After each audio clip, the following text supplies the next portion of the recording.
Yes, case number 220 on the calendar, the matter of Ashcroft versus Skiles. Parties have been sworn in, Judge. You may be seated. Gentlemen, have a seat, please. Mr. Ashcroft, you and the defendant were engaged and living together. She moved out with 3 months left to go on a lease that I assume the two of you had signed together. That is correct. You want her to pay those 3 months' rent. The defendant says that your behavior forced her out of the apartment, and she is counterclaiming for damage that she says that you did to her truck, a whole bunch of money because she says you've been harassing her, and something about a dog. So let's start with when you moved in together and when you signed the lease. Okay, like you said, we were engaged. We decided to both move in on a house. Listen to me. Yes, ma'am. I'm a quick learn. I asked a question. When did you sign the lease? That requires a date, not a story. We signed it in September of 2003, September 28th. And when did you move in? We moved in October 1st, I believe. Just a few days. You have a copy of the lease? Yes, ma'am, I do. I'd like to see it, please.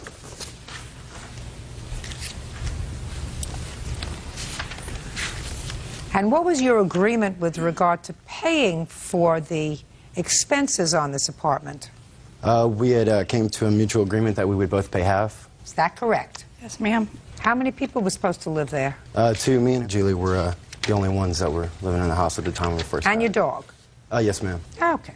Monthly rent was $900. Yes, ma'am. Now, you moved out when? About June 15th. Is that about right? It sounds about right. I have the 25th. Wasn't very clear because she did not tell me when she was moving out. She had no intention. I did not have any information of her intention of moving out. Sir. When did you wake up and find she wasn't there? What date? Actually, I believe it was the 25th on a Friday when I came home for work and discovered that everything out of the house was gone. Are you telling me that between the 15th and the 25th she was living there? Is not an answer. No, ma'am, I don't believe she was. She would come home when I was at work and get her things and stuff. I want to know when she moved out. The 15th or the 25th? Physically, her body, her person, not her property, her person. When did she move out? I would say the 25th, Your Honor. Who are you? I'm his brother. You have a name? Jason Ashcroft, ma'am. When did you move into the apartment? I moved in around March, end of March, April. So you were living in the apartment when they were living there, is that right? Yes, ma'am. Okay, how much rent were you paying? I was paying $350 a month. You still there? Yes, ma'am. Then what are we doing here?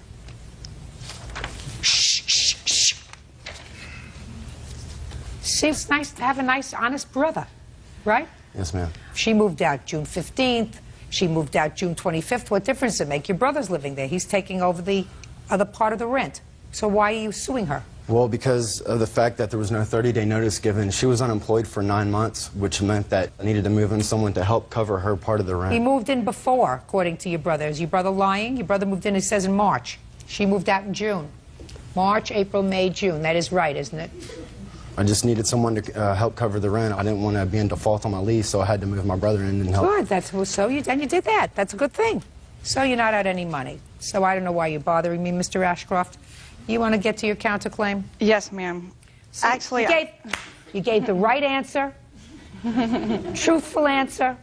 See how fast we resolved this? Yes, Plus, your brother probably will want to take you outside and kill you. That's not my problem. Let's deal with your counterclaim. Okay. Let's deal with your counterclaim, unless you want to say, listen, I don't want to get involved with this lady. I don't want to deal with her. Oh, no. Okay. On June 15th, the day I moved out, he came home and rammed my car out the driveway with his truck. Why did he do that? Why did he do that? Yeah. You'll have to ask him. No. He wanted me to move my car, and I apparently didn't do it fast enough. Listen to me. I want you to understand something. I'm not your friend. You have a whole host of friends. Are you related to her? Yes, ma'am. Are you her father? Yes, ma'am. Good. Your father is your friend. You have friends. I'm not your friend. So when I say to you, why did he ram your car with his truck, there was a reason. The reason was he wanted you to move your car, and you weren't moving it fast enough. Correct. And you were having an argument with him. Correct. All right, there you go. You see? You've been around the block a few times and you understand things, so that he didn't just wake up in the morning and say, I'm going to ram her car with my truck. No. We were arguing. He had asked me at that time, told me that I needed to leave to move out of the house. Then he went to leave and my car was parked behind him. How many times did he ask you to move your car? One time. And then he went to his truck. I was getting my keys. heard his truck back out into my car, and he moved it himself. Now, what happened with her car, sir? I asked her repeatedly to move her car. And what did she say to you? She didn't say anything. There was no communication there whatsoever. So she just ignored you? Yes, ma'am. She ignored and just me. to take your hand out of your pocket? Yes, ma'am. So, you asked her, you said, move your car, things are getting too hot. Yes, ma'am. And she was giving you the old passive-aggressive. She wasn't moving, she wasn't getting the keys, she wasn't getting this, So, you got into your car, and what did you do? Your truck? She was parked a few feet behind my truck. As I was trying to get out, I tried to maneuver my truck to get out, and I accidentally hit her car. Okay, so you understand that you have to fix that? Yes, ma'am. You have Of an course. estimate? Yes. What's the estimate? I have two, both for $700, one 702, one 703. Okay, $700. When you have a bad temper, that's what happens. What else? Also, I would like to add his harassment. Also on that day when he came home, he kicked in the bathroom door, pushed me against the wall, told me to leave. That's not true. He calls my work, continuously harassing me. What is he asking you for at work? For money and for money. Well, he's not going to And stolen property, Your for Honor. a frying pan. Listen to me. Listen to a me. frying pan and a Take your sleeping hands bag. out of your pockets. This claim that you filed here has nothing to do with property. It had to do with rent. Now you're not going to call her anymore for money. Excuse me, ma'am? You're not going to call her anymore for money. Right? Yes, ma'am. You've litigated it and you lost. We're just dealing now with her counterclaim. So don't bother her anymore. And your brother is going to tell you that he thinks that's a real good idea, right? Yes, ma'am. Judge Judy continues in a moment. I purchased the dog. You can keep it, that's fine. But I would like my money or the dog. Do you have the receipt for that? Don't take your hands out of your pocket. And later today, The dog just came straight out into the road. My fiance Christina was just like, oh my God, we just hit a dog. And then we found it just laying on its side. real cases, real people. Judge Judy. Josh Ashcroft says ex-fiancée Julie Skiles broke their apartment lease. Julie says Josh's behavior forced her out of the home. Now, he's not going to harass you anymore. Now, you want to tell me this story about the dog that you didn't get. What kind of a dog is it? It's a boxer. And when we first split up, I was going to get the dog. He was going to give it to me. But then after the arguing and all that, he decided that he was going to keep the dog. I purchased the dog. He can keep it. That's fine. But I would like my money or the dog. Do you have the receipt for that? Shh, shh, don't take your hands out of your pocket. How long have you had the dog? July of 2003, a little over a year. And where are you living now? I live in an apartment now. And where do you live? I live in the same residence, a In a three-bedroom house. And the dog has a yard? Yes, ma'am. So you would say that the dog is better off with him. Yes, ma'am. That's why you left the dog. So, Correct. what do you want? I want him to pay me the cash I paid for the dog. You can't get that. Okay? And I can't get the dog either. Of course not. No, the dog is happy where the dog is. It's in the dog's well-being, I agree. Take your hand out of your Yeah, it's a pockets and dog's don't world speak over until there. you're spoken to, Mr. Ashcroft. So far, you don't get any money for him harassing you. He's not going to bother you anymore. You made him pretty mad if he hit your car with his truck. I don't know what the argument was about, nor do I care, quite frankly. I got enough to worry about my own arguments. He owes you $700 for the damage he did to your truck, because he did that because he was angry. And when you have a bad temper, you have to pay for that, right? Yes, ma'am. Good. So, your counterclaim in the amount of $4,150 for harassment, the dog, and the kitchen sink is resolved this way. He pays you $700 to get your car fixed. And you, instead of having this lovely damsel as a roommate, have your brother. Good luck to you both. Yes, ma'am. Parties are excused. You may step out. She was contractually obligated to pay the rent, the 12-month lease agreement that we both signed. I don't owe him for rent. His brother is paying the rent. The judge made a correct decision in leaving the dog where he belongs, and that's in the backyard of the house, not cramped up in some one-bedroom apartment. I do think it's better for the dog. I'm just glad it's all over with. No more relationships for me. And now the next case. All parties in the matter of Kurtz versus Mansfield. Step forward, please.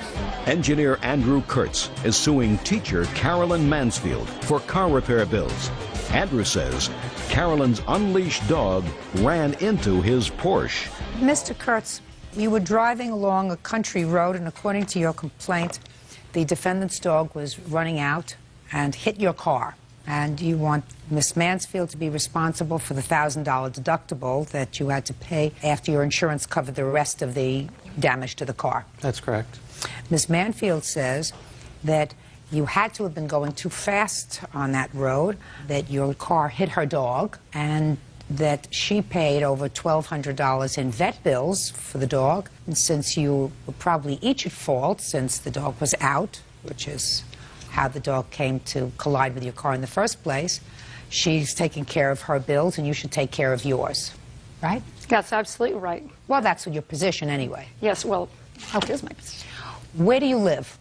I live in Placerville, California. Are there any rules and regulations where you live with regard to dogs being leashed or being confined in either a yard or your home? I understand there is a leash law. There's supposed to be. Yes. So your dog, I assume, does not comply with the leash law. My dog complies whenever she can. However, there are some holes in my neighbor's fence, and occasionally the dog has gotten into the neighbor's yard.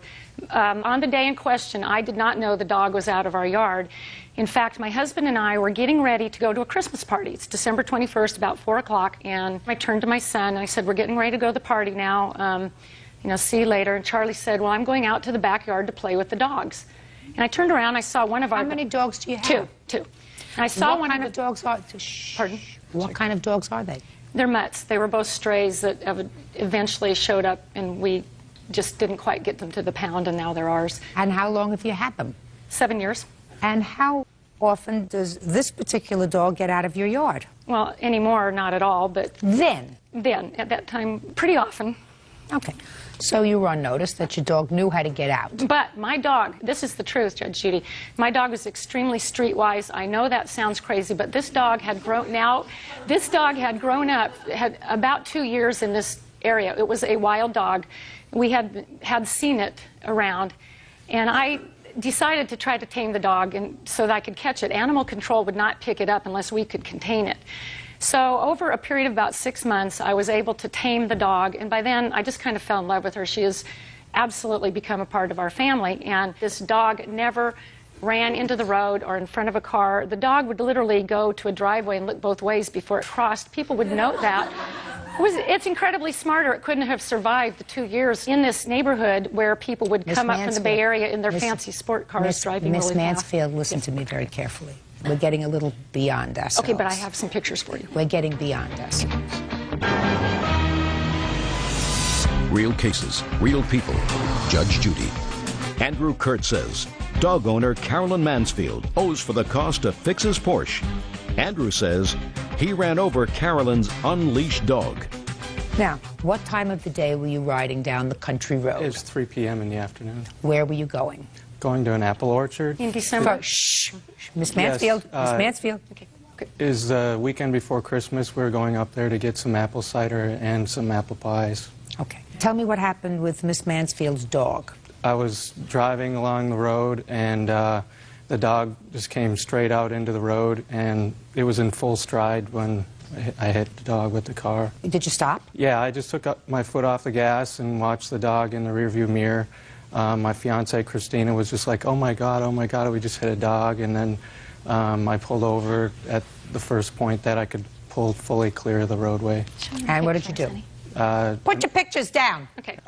We got out of the car and walked back towards where the dog had limped off the roadway, and I walked back into the woods. At that point, I met an old man and a young boy there. I asked them if they saw a dog. I told them I just hit a big black dog, and he said that it sounded like the neighbor's dog, and then we found it just laying on its side. And what did you do? The man sent the young boy down to the Mansfield's residence to get someone to come up to the dog. We just stood there with the dog, and it was just laying on its side, panting. And then Charlie, her son, brought a pickup truck up, and we put a blanket down, put the dog on the blanket, and lifted the dog into the back of the truck. Okay. Can I see pictures of your car? I see Yes. that you have pictures of the car there.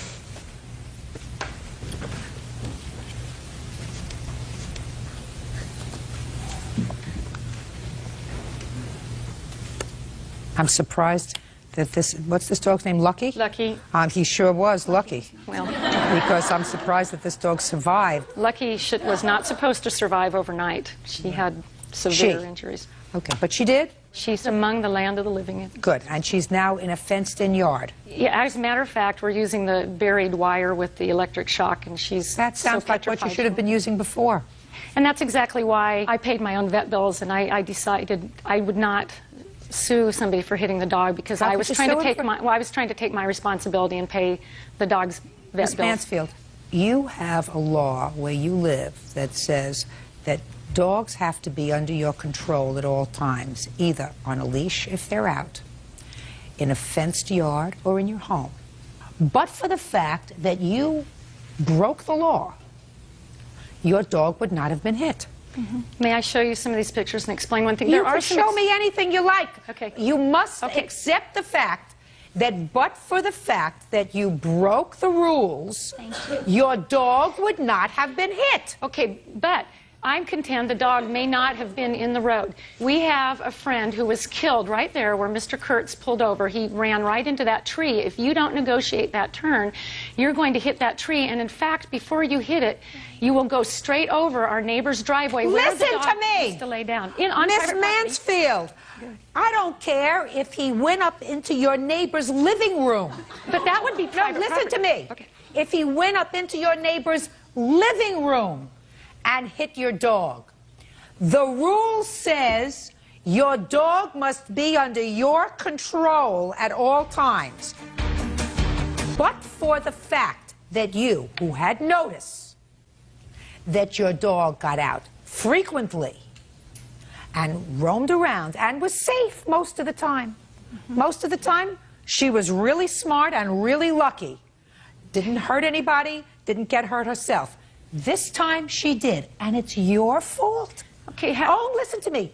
Only your fault because his car did not jump up on your front porch and go into your living room and hit Lucky while she was sitting on the sofa watching TV. That didn't happen. Excuse me, but if it was going at an unsafe speed in a residential area, it could have been Dylan. It could have been the little boy at the end of the driveway with my dog. It could have been E.T. But it wasn't.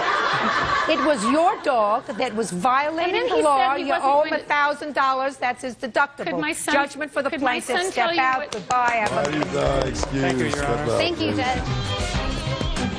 Now, this is case number 193 on the calendar in the matter of Richard versus Davis. Parties have been sworn in, Judge. You may be seated. Folks, have a seat, please. Is this your mother? Yes. Mr. Richard, it is your claim that the defendant, along with two others, vandalized your home a little over a year ago. Yes. Is that right? Now, Ms. Davis says that while she was with these two other people who vandalized your home, she really didn't do anything herself. She was just in the car with them. Yes. Okay. Let me see if I understand the relationship between the two of you. Your mother was dating his son. No, she wasn't dating his son. She was what with his son? He worked on her cars and he helped fix things around her house. You mean there was no relationship other than that of a handyman with your mother? Yes. Is that what you're telling me? Yes. Is that right? Yes, ma'am. Is that right, sir? No, sir. It is your claim that your son and this lady had a relationship. My son lived with her about 2 years. In her house? In her house. And it is your claim that the relationship was more than that of just a handyman? Yes. And at some point, you got annoyed with his son? Yes. Why, Miss Davis? I'd like you to speak up so I can hear you. I'm getting older. He threatened my mom's life. He put his... Why would he do that? He was crazy. He was jealous. I don't know. He was jealous? Well, why would a handyman be jealous of your mother? He liked her and she didn't want nothing to do with him. Did he live in your house? For a couple months. So the answer is he lived in your house? Yes. And he liked your mother? Yes. And she didn't like him? No. Tell me about the vandalism to your house, Mr. Richard. They thrown 2 buckets of paint through the window and it went all over the furniture and carpet and everything. Do you have pictures of the house? Yes, ma'am. Can I see them, please?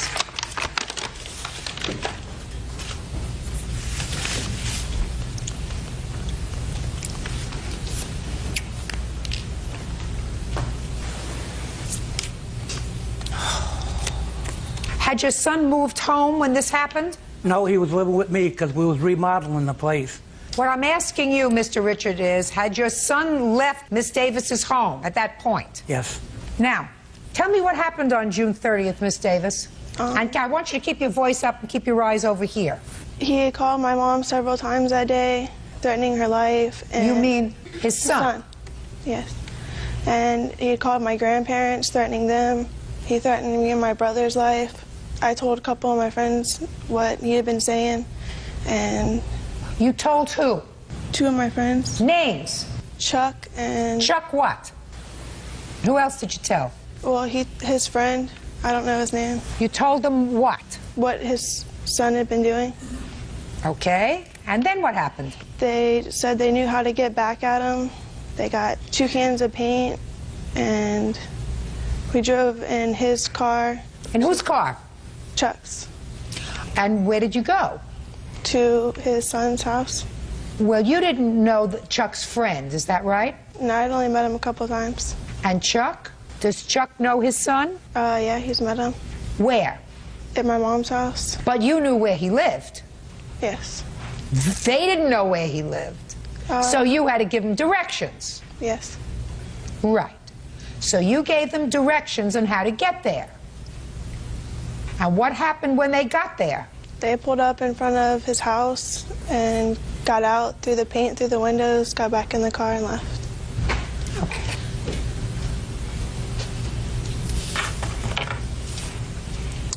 On June 30th, my friends took it upon themselves to vandalize Tony Richards' house. That's what you wrote here, right? As is stated in the police report, I didn't throw the paint, so no charges were filed. Did you tell the police that you went to Chuck's friend's house when they gathered the paint together? No. No. Did you tell the police that you gave them directions on how to get to Mr. Richards' house? No. No. How come you told me? Because I asked you? Yes. And because you knew that you couldn't lie to me. Is that right? Yes, ma'am. So, what makes you think that you are not responsible for the damage to Mr. Richards' house? Because I didn't do it. Because what? I didn't actually throw the paint.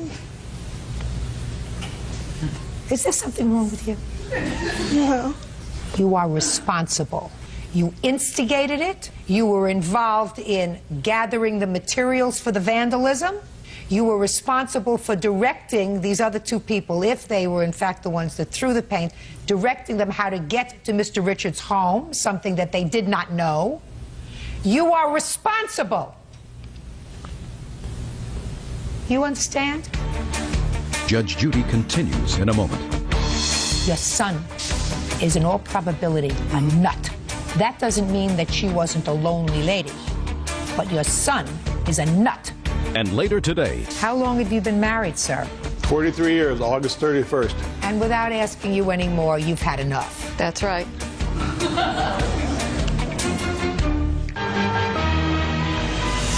Real cases, real people. Judge Judy. William Richards says his son's former friend vandalized his home with paint. Crystal Davis says she didn't act alone. Now, you decided not to pursue this matter because your son asked you not to. Is that right? My son did it on his own. I didn't know nothing about it. Did what on his own? He didn't press charges on it because he made a deal with her mother. Dropped the charges. That she would not file charges against him if he wouldn't file charges against them. The next day, she filed charges against my son. Is your son in jail now? Yes, ma'am. Is he crazy? No, ma'am. How many times has your son been arrested? I say 3 or 4 times. That is not true. Step up. Miss Davis, clearly you exercised poor judgment in having this person move into your house. I'm surmising that there was more to this relationship than either you're telling me or that your daughter's telling me. Oh, there's more. There's more. Okay. Do you know how many times Mr. Richards' son was arrested? 36 times on separate accounts. Can I see, please? Yes. How many of those involved you? He was never arrested on my account, unfortunately. Okay, but he was arrested 36 times on other On charges. other charges, such as armed robbery, all those there listed. Check if the defendant's criminal history reveals that he has been arrested 36 times on such violent charges as armed robbery, breaking and entering, prowling, burglary, DUI, carrying a concealed weapon, a machete, drug possession, felony battery. I don't know nothing about that. Well, you got to listen. You got to pay more attention to what's happening in your own family, Mr. Richard. You understand? Yes, sir. Okay. That, madam, does not excuse trashing his house. You understand? Yes, ma'am. Can I see the bill for cleanup of this house, please? Your Honor. What? May I get to say something? Sure. All these papers here are restraining orders that I filed. I think he's a bad person. Miss Davis, that doesn't give your daughter license to trash Mr. Richards' house. Do you understand that? I understand that. Right, it doesn't give her license to take the law into her own hands and throw paint through a window at his house. I understand that, Your Honor. Good, that's all. It's not all. What this man has put us through and Which my man? family, his son. He is not responsible for his 43-year-old son. Are you responsible for what your daughter did? In a way, yes, I guess I am. Good, then you can pay the damages. His son put you through a lot. What possible motive would you have to bring a nut into your house? He was referred to me as a mechanic and a handyman. So you bring a 40-some-odd-year-old man into your house. You have no idea about his background. It turns out he's been arrested 36 times. That doesn't make you a genius. Well, in any event, his son may have caused you all kinds of aggravation, but that doesn't give your daughter license to trash Mr. Richards' house. And if you don't see it, then I understand why you brought this 40-year-old felon into your house. Your Honor. What? My son met her at a bar. Listen to me. Your son is where he belongs. He is in jail. I hope. But this is what brought everything up. Listen to me. To this deal. Listen to me. So. Your son is in all probability a nut. That doesn't mean that she wasn't a lonely lady. But your son is a nut. That doesn't excuse what she did, and for that you're going to get paid. And since her mother says, well, I'm partially responsible for what she did, she can help. Well, I certainly wish the law had helped us in all this whole time. Madam, if you exercised better judgment, you wouldn't be standing here today. That doesn't excuse what Mr. Richards' son did to you and your family. It doesn't excuse the fact that the law may have been slow in moving to get him out of your life, but it does not excuse your daughter's criminal behavior. So what about responsibility of the two gentlemen who did do actually throwing of the paint? Listen, you can, if you like, sue them and say, my daughter didn't act alone. There were three of you. It's not up to him to go find these two other people. She doesn't even know the name of one of them, according to her, which I don't believe. How is he supposed to find out where they are? She knows where they are. She enlisted their assistance. It's her responsibility. Judgment for the plaintiff in the amount of $2,000. That's all. Parties are excused. You may step out. The system is certainly for the criminal, not for the innocent victims. She's playing the victim because every time something comes up, she calls the police, has them arrested for stalking. She would never got involved with something like that if it hadn't have been that this man had been harassing me. He met her in a bar. 15 minutes later, they had her out on the hood of a car. His son has stalked my mom. I don't know that. That was between my son and her mother. I didn't actually do it, and anything he did get, he deserves. I would have pressed charges against her for criminal. And now the next case. All parties in the matter of Dallahan versus Tinley, step forward. Plaintiff Ross Dallahan is suing his daughter, day spa owner Karen Tinley, for the return of $500 he paid for a family picture. Karen says her father is bitter because her mother left him. Mr. Dallahan, Miss Tinley is your daughter. Yes, it is. And you are suing your daughter for $500 because you say you gave her $500 and there were certain stipulations. There was a contract. The contract was she was to do certain things. She was to prepare a photo album. She was supposed to bring grandchildren to come to visit you and a couple of other things, which she didn't do. And therefore, since she didn't fulfill her portion of the contract, you want your money back. That's right. Your daughter says that this money was given without stipulation and that you're just angry because your wife doesn't want to come back to you. Your wife left you, sir? Yes, she does. And this is your mother, I assume. Correct. And she's happy being without you, and she doesn't want any part of you, and therefore you're angry, so you want this money back. That's correct. How long have you been married, sir? 43 years, August 31st. And without asking you any more, you've had enough. That's right. You fulfilled your sentence. Thank you. Mr. Dollahan? Got it? No, I don't. So tell me about this $500 that you gave your daughter.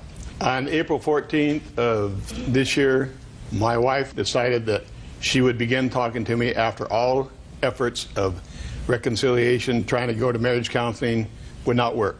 She said that she would start talking to me again, and she agreed that she would start dating me again, and as a result, I gave her $1,400 with no stipulation.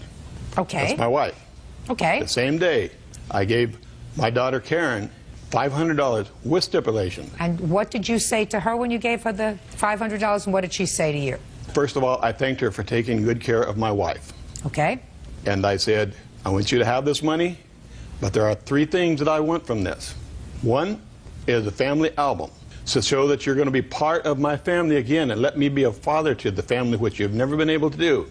The other stipulation was that she allowed me as a father to prepare a meal for her, her husband, and 2 daughters to come into my home so I could tell them as a father what I would like to see as a family reconciling. Okay. And the third one was take the money that I give you that is left over from the album. I want you to divide between the 4 of you. Which 4? Her husband and her 2 daughters. So? So the first of the next month, I talked to my wife on the phone again, and I asked her about if she had the album made for me, and she said no, because she's been hauling the girls around too much. Go ahead. Anyway, I said, well, can I come by the house and pick up the album? My wife said, I don't think that's a good idea. She said that there was no album. How could you pick it up if there was no album? That's right. She Yeah. never did that. Okay. So then my wife decided to break off all communication with me, and as a result, because I didn't get what I asked for, I called up, and even though she wouldn't answer the phone, I left a message that I wanted the money returned. And she did not return the money. Okay. Ms. Tinley, I'll hear you. For one thing, there was never any photo album mentioned at all. Look at me. What was mentioned? He handed you $500. Right. What did he say? He says, well, here's $500 for taking such good care of your mom. And I says, I don't mind taking care of my mom. You know, she's my mom. I love her. I'd do anything for her. So to me, that was a gift. Well, what did he say about photo? He said, I would like to have a family picture. And I said, I don't have one. He says, well, he says, you've got money. He says, you can have one made. I didn't have a problem with that. Good. So... What else? Did he say anything about bringing your family over to his house? Not to his house. He says, I have something I want to tell your family. Because up to this point, he has never admitted that he was wrongdoing with my mom or anything. And he admitted that to my mom that day. He says, everything that has happened is my fault. And I was surprised to hear that. Okay. But 2 weeks later, I mean, I don't have a family that lives at home. So to get a family picture done in 2 weeks is a little bit impossible for us. Okay. So what happened? So he called and said, where's the picture? Conversations, he'd been calling and was not being very nice on the phone. So we quit answering the phone. If his number came up, we didn't answer the phone. 2 weeks later, one of the messages was, if you don't do what I want you to, you know, you just send the money back, baby. That was his words. I remember that. All right. So what I'm getting, Miss Tinley, is minimally, in his head, he expected a family picture for this $500. Right. In his head. You have a picture of you at home? I do. You have a picture of your 2 daughters at home? I do. So this is what I want you to do. I want you to take a picture of you, the 2 girls, take them over to a drugstore where they have one of those machines where you put the pictures in and it makes a copy? Right. You're prepared to do that? I can do that. I can do that at my home. Perfect. I want you to do that. You're going to do that within the next 3 days. I can do that. And then you're going to send it to your father. Okay. That's what you're going to get, sir. Right? That's right. Great. Very good. And then she gets to keep the $500. But I know this is going to be difficult for you. But there'll be a time, sir, that I'm telling you, you're a very nice-looking man. Thank you. and you seem to have lots of personality, and you've got a little bit of zip in your step. Yet, right? That's right. You're going to find somebody who's just going to be crazy about you. Thank you very much, ma'am. Appreciate it. Not her. Not me. Good luck. Oh, thank you. Bye-bye. All these are excused. You may step out. In the courtroom, all rise. Aye. Aye. Your Honor, this is case number 255 on the calendar in the matter of Thomas versus Johnson. Parties have been sworn in, Your Honor. You may be seated. Folks, have a seat, please. Anybody who's been to court before, raise your hand. Were you a litigant? No. Traffic court. And you? Criminal court. Criminal court. I assume you weren't a prosecutor, No. right? No. Good. So we all know what court's about. Court's about telling the truth. Truth. Truth. So that's what we're going to do today, right, ladies? Yes. I have cross complaints. Each of you claimed that the other damaged their car purposely by breaking windows. And each of you say, I didn't do her window, and I didn't do her window. I didn't do her window. I didn't do her window. She has a child with him. No. With who? With my cousin. He's not here. Where is he? He's in jail. Ah! He's in jail. A testament to your good judgment. Yes. And according to your complaint, there was some sort of altercation involving the two of them, your cousin and his then ex-girlfriend and the mother of his child. And since then, there's been some bad blood between the two of you. So I want you to tell me when you claim she damaged your car, where the car was, and who witnessed it. Okay. My car was at my house in my driveway. It was about 5:30 a.m. I don't have the specific date. I know it was in July. I wasn't there. I have a witness that says that shows everywhere where I was at. That says which one is the witness? She's the witness to who I was with, and he's the witness that seen her damage my car. Well, I don't care who you were with. I'm not your social secretary. I just want to know who saw her damage your car. Okay, he saw her damage my car. ma'am. Rick. Okay, step up. Tell me your name. My name is Rick Howard. How do you know her, Rick? I used to work with her a couple years ago. And what were you doing up at 5:30 in the morning on this date in July that we don't remember? Smoking a cigarette. Where? On her balcony. What were you doing in her house? She went out of town, so I was staying there house sit because she had problems with. She has problems with her neighbors, so I was staying there. So you got up very early. You went out on the balcony to smoke a cigarette. Yes, ma'am. And what did you see? I heard an alarm go off, so I went downstairs because I thought it was my car, because my car's been stolen before. When I ran downstairs and I turned the corner, I seen Tiffany standing behind the car, like with a blunt object in her hand. With a what? Blunt object. And did you know Tiffany before? I don't know her, but I know of her. No. When you say you know of her, had you seen her before? Yes. No. Where had you seen her before? At a high school. How many years ago? About 4 years ago. And you hadn't seen her in 4 years? No. Get to you in a minute. Okay. What did you say to her? I was like, hey. I just yelled out, hey. And when you yelled out A, what did she do? She left. How did she leave? She got in her car. What kind of car? A white car. So what did you do? I went back upstairs. Well, didn't you go and look to see what happened to her car? Nah, I figured that the window was broken because I heard the window break. So I went back What do upstairs. you mean you figured that the window was broken? You mean you didn't go over to look at the car? No. You figured it wasn't your car, you didn't have any... No, it wasn't that it wasn't my car. It was just that I heard the window break. So she had an object in her hand, so I figured that the window was broken. So I went back upstairs to get my phone, and then I came back downstairs. When you got your phone, who did you call? I called April. Where was she? Somewhere in the Bay Area. And you told her what happened? Mm-hmm. Did you call the police? Another lady who was standing across the street had called the police. Did the police arrive that day? Yes, I did. Did you speak to the police? Yes, I did. Did you give them a description of the person that you saw? Yes. Did you tell them who it was? Yes. You told them by name? Yes. Did you get the name from Miss Thomas, or did you get the name from knowing her yourself from high school? Thomas told me her name from a picture, because she has a picture of her in her house. So when you told her somebody just came and busted the window out of your car, and they had a white car, and she said to you it must have been Miss Johnson. Is that right? She didn't say it must have been Miss Johnson. Like, she looked familiar from the pictures that she has in her house, and that's how I recognized her, other than I knew her from high school. What are you doing with a picture of her in your house? I have a picture of her and her son at my house. We have like a lot of family gatherings, and she comes because her son is included in our family. And when we were tight, we used to take pictures, and I'd keep them in my house. And even though that they're not together, that's still his mother, so I would have the pictures. Okay. Now, Miss Johnson, let's get to you. Okay. Nope, I didn't ask you a question yet. Don't start. You may be seated.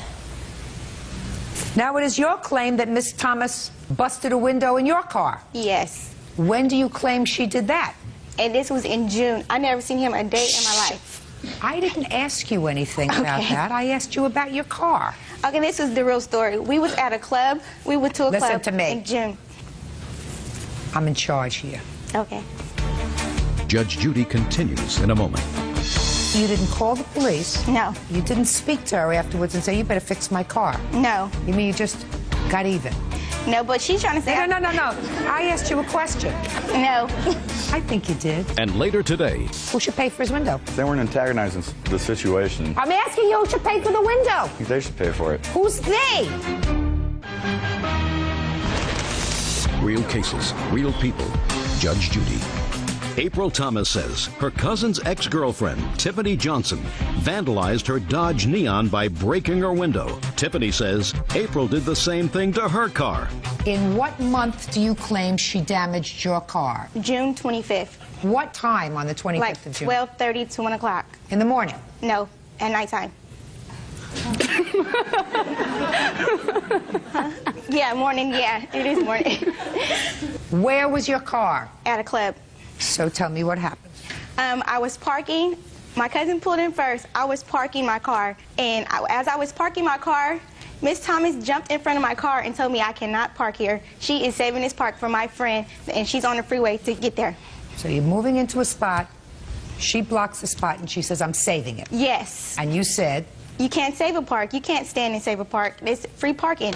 My car I was so close to hitting her for her just standing in front of my car. So I just parked my car and got out. And she started... Just a second. So she's standing in the parking space, and you said, well, you're going to get run over, but I'm parking here. Yes. So you parked there in the spot. Yes. Okay, and she ultimately moved out of the way. Yes. Okay, got it. It was my friend's birthday. That's how I remember the date, because we were all going out.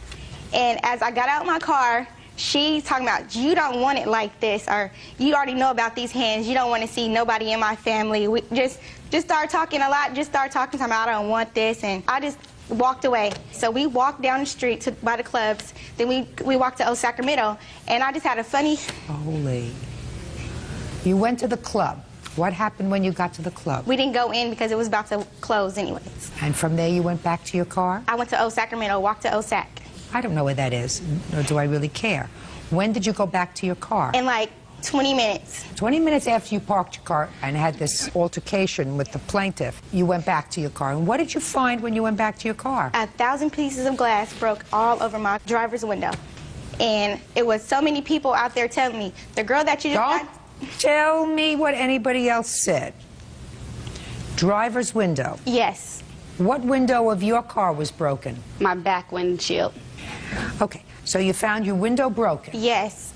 Now, other than the fact that you had had this altercation with her about the parking space, yes, did anyone else who was here today witness her damaging the car? Crystal. Crystal. I'm going to take your testimony, Crystal. Step up. Crystal, how do you know Miss Johnson? I don't know her. Where do you work?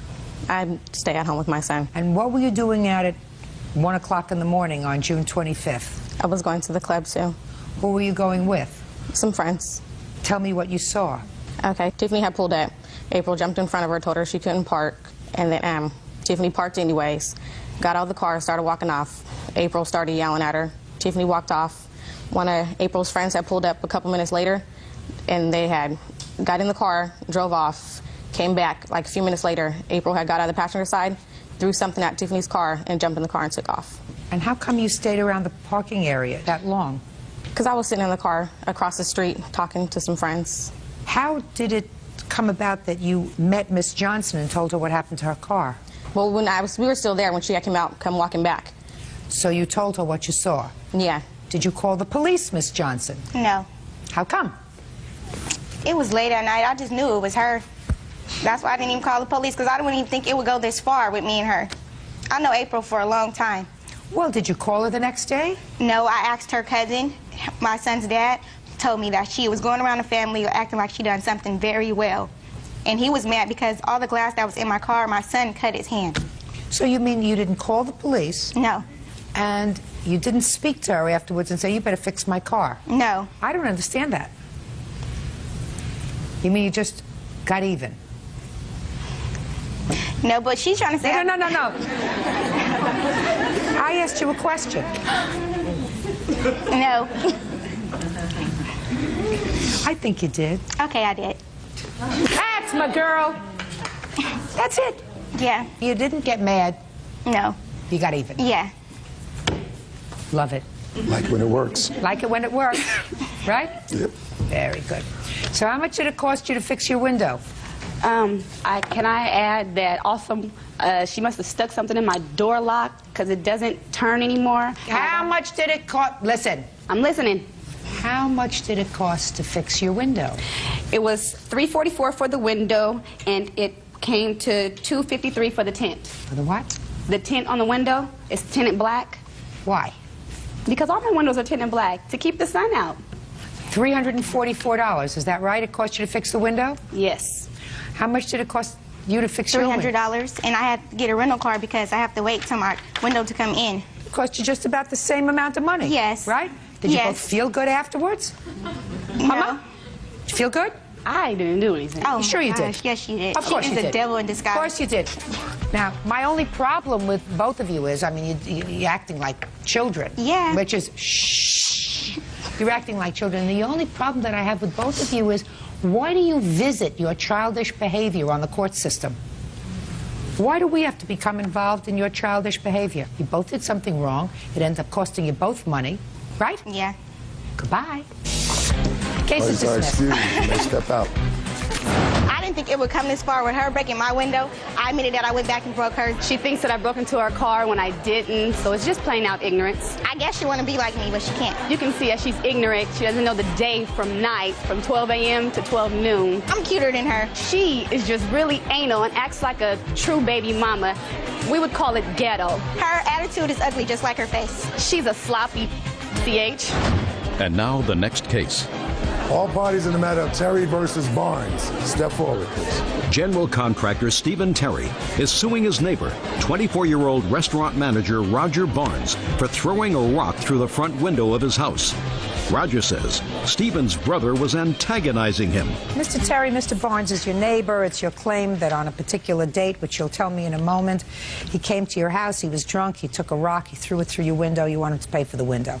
Mr. Barnes says it wasn't a rock that broke your window, it was his jacket that broke your window and its heavy buttons, so he's not paying for your window, right? Right. What date did he break your window? It was St. Patrick's Day this year. Is that right? Yeah. Are you Irish? Nope. But do you celebrate with the Irish? Yeah. Were you celebrating on St. Patrick's Day? Yes. Were you a little drunk? A little bit. Okay, so your jacket broke the window? Yeah. No, not yet. Yes was good. Yes was good before. Yes, so you should stick to yes. Yes. Tell me how it came about that your jacket broke the window. Well, actually, I was at my house with my brother here. He's a witness. Just get to the window, will you please? All right, well, we got an argument. I'm interested in the jacket. How the jacket, which was on your body initially, left your body, according to you, caused the breaking of Mr. Terry's window. Well, I was outside, and we were in a big argument. And Who was in an argument? His brother and this guy named Eric. And basically, I thought I was going to have to defend myself against these two guys, and I ripped it off and flung it to the side, and as I did, it broke their window. Well, show me how high the window was, sir. It's about, at the bottom of the window. But when you say you flung your jacket, you indicated you flung the jacket to the ground. Like this. Over that way. Now, show me how you do that, sir. Show me how you get up high enough to hit the window. Yeah, Don't hit Mr. Terry again. Sorry. You could feel it. It's a pretty heavy jacket. So it was the jacket that broke the window. Yeah. So it's not your fault.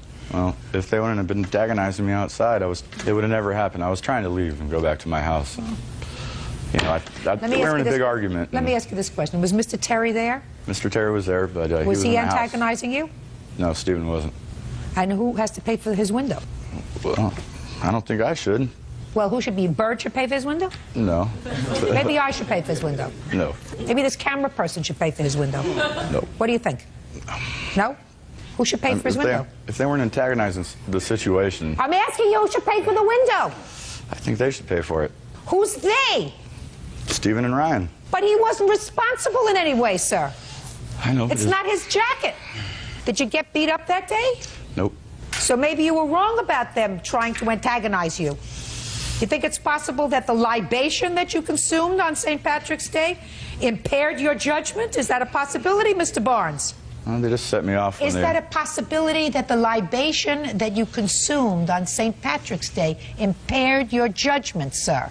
Probably had a little bit to do with it, but not much. All right. I'm not going to torture you much more, sir. This is my daily exercise. It's my breathing exercise for the day. You understand that? Do you think that the fact that you were drinking had more to do with the fact that the window got broken than Mr. Terry? Well, I mean, if his brother wasn't outside. Not his brother. Okay. He's not right. I'm not my brother's keeper. I'm talking about Mr. Terry. Okay, no. So that your drinking had more to do with the window than Mr. Terry's. Then Stephen did, yeah. So this is what I suggest you do, sir. How much was the window? I have the bill for everything. I'm a contractor. I fixed it myself. So Good. How much was it? $500. What? It's an old window. It broke both the panes, and they're old windows. You're only suing for $325, sir, so don't tell me that you paid $500 to have the window fixed. I didn't pay for it. That's how much I would charge to do it myself, but that's okay. How much did you pay for it? For the glass and the materials? Yeah. $100. $100. And you are a contractor, so you bill for your time. Is that right? And how much do you get paid for an hour? 55. 55 an hour. How many hours did it take you? 7. Suing for $325, that's very reasonable for a window. Now, this is what I'm going to tell you, Mr. Barnes. I want you to listen to me very carefully, because you're not clouded by libation now, are you?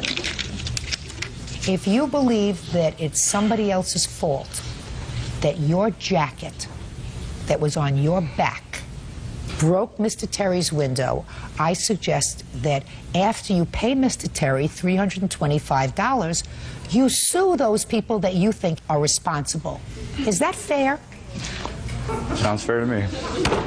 Judgment for the plaintiff in the amount of $325. Thank you. Parties out of Greenlee versus Smith. Parties have been sworn in, Judge. You may be seated, sir. Have a seat. Ms. Greenlee, there was a time last year when you and Mr. Smith were employed by the same bus company, a school bus company. And it is your claim that while you were out doing your route, Mr. Smith backed a school bus into your parked car and then took off, damaging your car. You want him to pay for the damage to the car and other related expenses.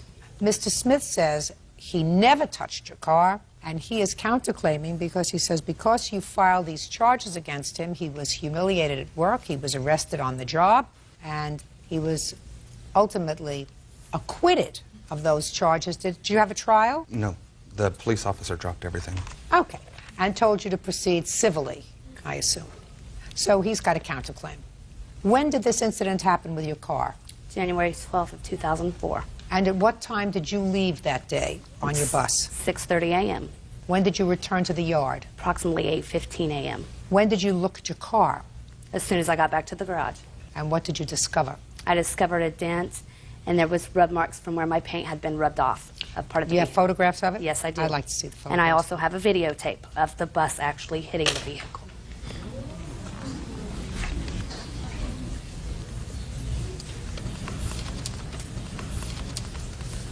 There's the videotape.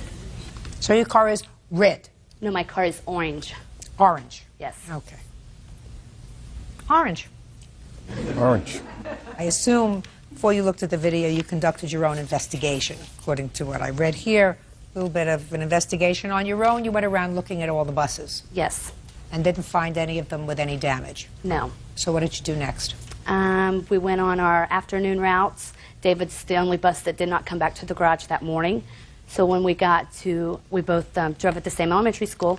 He was off of his bus, and I went and I seen the orange paint and the rub mark on the back of the bus. My husband was actually up at the transportation director's office speaking with him, told him the damages I found. Okay. Don't tell me what your husband said. That's hearsay. But you saw orange paint yes. on Mr. Smith's bus. Yes. Did you speak to him? No. All right, Mr. Smith, now tell me your version of what happened that morning. I got in my bus around 6:40. I backed my bus up. I had another bus that was to the left of me that I couldn't clear, so I had to get off my bus because my two-way radio did not work on my bus. Got off my bus, went and asked the other driver if she could back up so I could go around. I did my route. So it's your claim that at no time did you hit Miss Greenlee's car? No, ma'am. Now, you were subsequently arrested? The police come to my work to arrest me for hit and run, but my boss asked them before they arrested me to go and watch the videotape at the transportation office. So my two bosses, the transportation director, the police officer, and myself, all went down. We watched the videotape. The police officer watched the tape twice. He come out, told me he was not going to arrest me. Just a second, did you watch the tape with him? Yes, ma'am. Well, what do you mean he came out and told you? What is that? He watched it twice. The first time we watched it together. Yes. The second time he watched it with the transportation director. Then he come out and said he was not going to arrest me, he was not going to write me a citation, that he would let the insurance companies deal with it. Okay, can I see the videotape, please?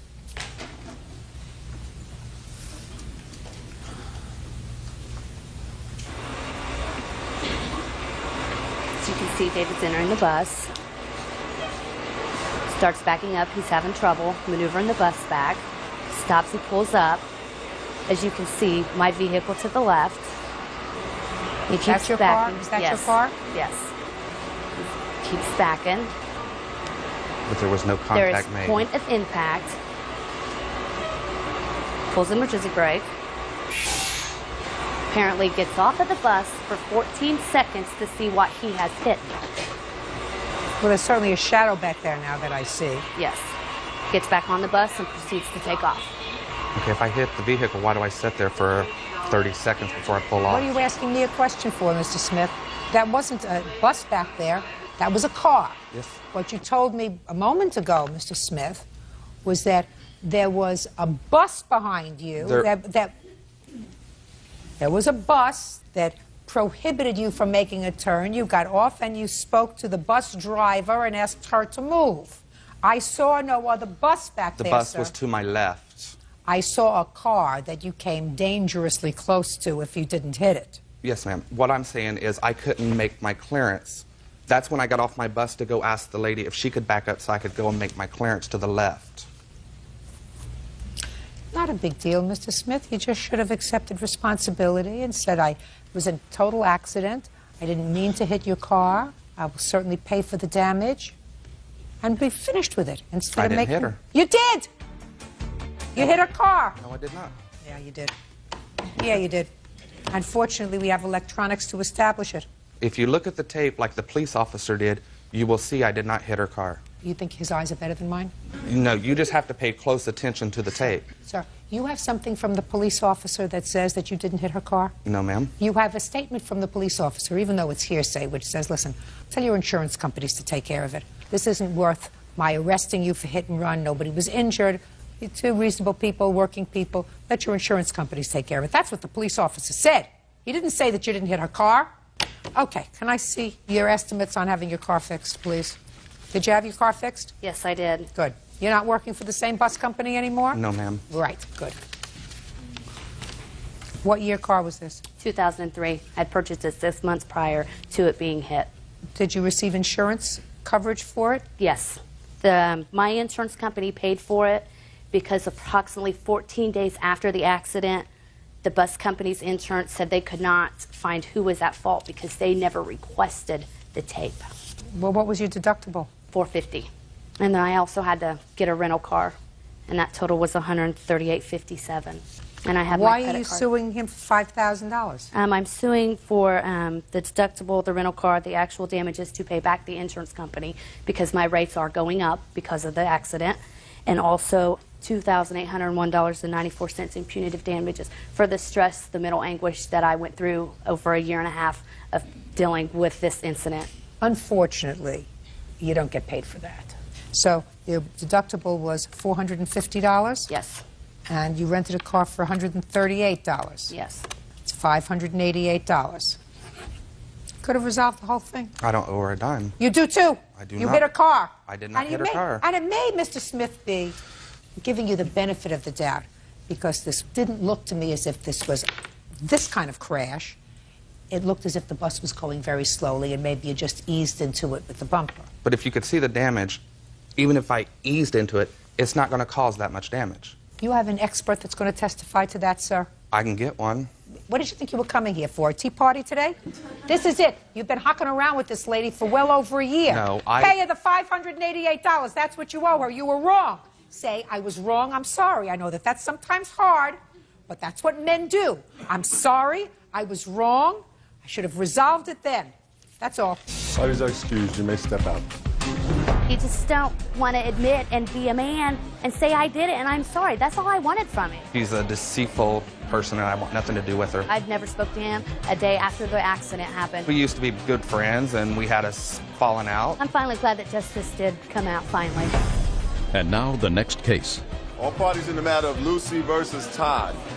Step forward. 18-year-old Christine Lucy is suing the father of her daughter, 19-year-old Fred Todd, for damage to her car. Christine says a drunken Fred kicked her door. Miss Lucy, this young man used to be your boyfriend? Yes. And you have a child together with him? Mm-hmm. And you claim that he has a bad temper, and because of his bad temper, he kicked or slammed your car door on 2 separate occasions, causing some damage. Yes. Mr. Todd says that your car is old, that you both lost your temper and slammed the car door. Yours on your side, his on his side, and he's not responsible for any damage. How old is this baby that you have together? She's a year old. Did you ever live with Mr. Todd? Yeah. When I found out that I was pregnant, we moved in together, and from then it's been kind of a rocky relationship. I've moved out and moved back in a few times. When you move out, you move back home with your parents? Yes. How old are you? I'm 18. Where are you living now? With my parents. Stay there. I am. I mean, it's not for you. You're 18, you're still a baby yourself, but you made a baby, you have a responsibility to give that baby a certain amount of stability, and you don't need any more boyfriends for a while, and you just have to concentrate on your child. And that's why I decided in June of this year that I wanted her to have a stable home where her family wasn't fighting all the time. Right, because an 18-year-old, how old are you? 19. Another genius. An 18-year-old and a 19-year-old, or a 16-year-old and a 17-year-old, when they make a baby, it's a very dumb thing. Would you agree with that? Yeah. So, when was the first damage he allegedly did to the car? In July of this year, he was too drunk to drive, and his mom needed a ride to work. And I went to go pick him up and take him over to get his mom and take her to work.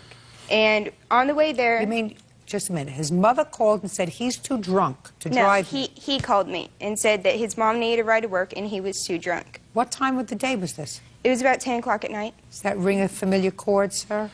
No, Your Honor. For one thing, I wasn't drunk. I hadn't been drinking. Your Honor, that's... Shh, just a second. I Mr. didn't Todd. have a car at the time. Mr. Todd, actually. Did you say to her, I've been drinking?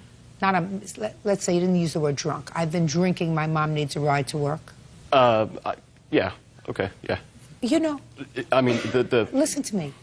I have in my brain a truth machine. I'm not here to hurt you, Mr. Todd. I'm only going to hurt you if you don't tell me the truth. Judge Judy continues in a moment.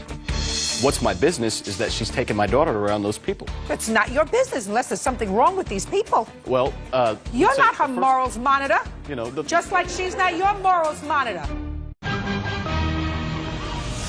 Real cases, real people. Judge Judy. Christine Lucy says the father of her child, Fred Todd, kicked her door during a drunken argument. What kind of work were you doing in July? I'm a dock worker, as a matter of fact. Were you making good money? Well, at one job I was making $15.50 an hour, and at the other job I was making $13 an hour. How many hours a week? About in between 30 and 40 hours, and the other ones it was sometimes from 20 all the way up to 40 hours. So you're working at least 50 hours a week? Yeah, How much were you giving her? I'd say in between 50 and 60. Shh. So, of the $1,250 that you were making, you were giving her between $50 and $60 a week for the baby. Yeah. What were you doing with the rest of your money? I had to buy a car. I owe money for things. I have a lot of bills. I live on my own. Just, I mean, all Were you kinds living of on your numerous own in things. July? Oh, yeah. I've been living on my own since I was 17. So. Now, so tell me about this. Now we're going to get back to the car. The first incident when I went to go take his mother to work, on the way there, we got into a fight over his drinking and him not giving me any money for our daughter. And he got upset, and when we got there, he opened the door and he kicked it to keep it open. And when he did that, I guess it shifted my car door because the door was flush with the front panel. What kind of car do you have? I have a 97 Grand Am. All right, when was the next incident involving the car? The next incident was early the next week. He wanted to talk about some things, so I told him that he could come with me on my errands and talk to me on the way because I was very busy that day. And so we didn't talk a whole lot while I was doing my errands. It was on the way back. He tried to convince me to get back with him and try to start a relationship again. I told him that I didn't want to. I wanted to stay at my parents' house, try to build my own life, and he got very upset about that and lost his temper and started yelling at me. And then when we got to his mom's house so I could pick up our daughter, he did the exact same thing again. He opened the car door and kicked it. But You mean kicked it open? Yeah. Kicked it open, didn't kick it closed, kicked it No, open. he kicked it open. It was actually the hinges in the door frame were so far bent that you couldn't open or close my door. Can I see the estimate? Sure. Good. The pictures are here. Good. As well. Okay, Mr. Todd, now I'm going to hear you. Well, we went out to get it inspected, and she, like, as soon as we broke up, she immediately started dating again, immediately trying to replace me, immediately trying to get a, I don't know if she was trying to get another father for my daughter or what she was trying to do. So it made me angry because I'm my daughter's father, and she's not going to replace me. I'm not going to let her. And, Well, what do you mean replace you? I don't understand you mean replace you. I don't want to bring in a whole bunch of guys, into my daughter's life, in and out of my daughter's life, because that's not, I don't feel that's a good situation for her, to grow up in, with guys in and out, over life all the time. What makes you think, sir, that the plaintiff is going to bring a whole bunch of guys in and out of your daughter's life? Because within the first 4 months of us being broken up, she's already had 3 or 4 in and out of her life already. Just to say, 3 or 4 what in and out of it? She 3 or lived with 4 guys. How, you mean that she's dated? Yeah, but she's taken my daughter around and brought them around my daughter. So? I mean, if you're telling me that she's lived in the 4 months that you've been separated, she moved in with one guy, and then she moved out, and then she moved in with another guy, and she moved out, and she moved in with another guy, and she moved out. I would say to her, you're doing the wrong thing, and I would say to you, if you don't like her conduct, and if you think her conduct is damaging to the child, and that would be damaging, go to court and seek custody of the child. And we're in the process of that. Just a second. But if what you're telling me is she's dated 4 people since the 2 of you split up, that's none of your business. No, you're right. You're right. It is none of my business. But what's my business is that she's taking my daughter around those people, and I don't want my daughter What do you mean around those people? I don't know what you mean. You mean when she goes out with them, she'll spend a Sunday afternoon with them in the park? She'll bring them back to her mom and dad's house. She's What? had them So that's not your business. But they're around my daughter. That's not your business. May I ask why? That's not your business unless there's something wrong with these people. Well, you're not her morals monitor. The, just like she's not your morals monitor. Get to kicking the car. So, that was what the argument was about. So we was arguing about that, and we come pulled up. About which you were wrong. Okay, about which I was wrong. Absolutely, because you're not going to like it 2 years from now when you have a new girlfriend who moves in with you, because I have a feeling you like to have somebody live with you. And she says, I don't want my daughter over there sleeping over. He sleeps with this woman and they sleep in the same bed, and I don't want that. I'm going to tell you the same thing. That's none of your business.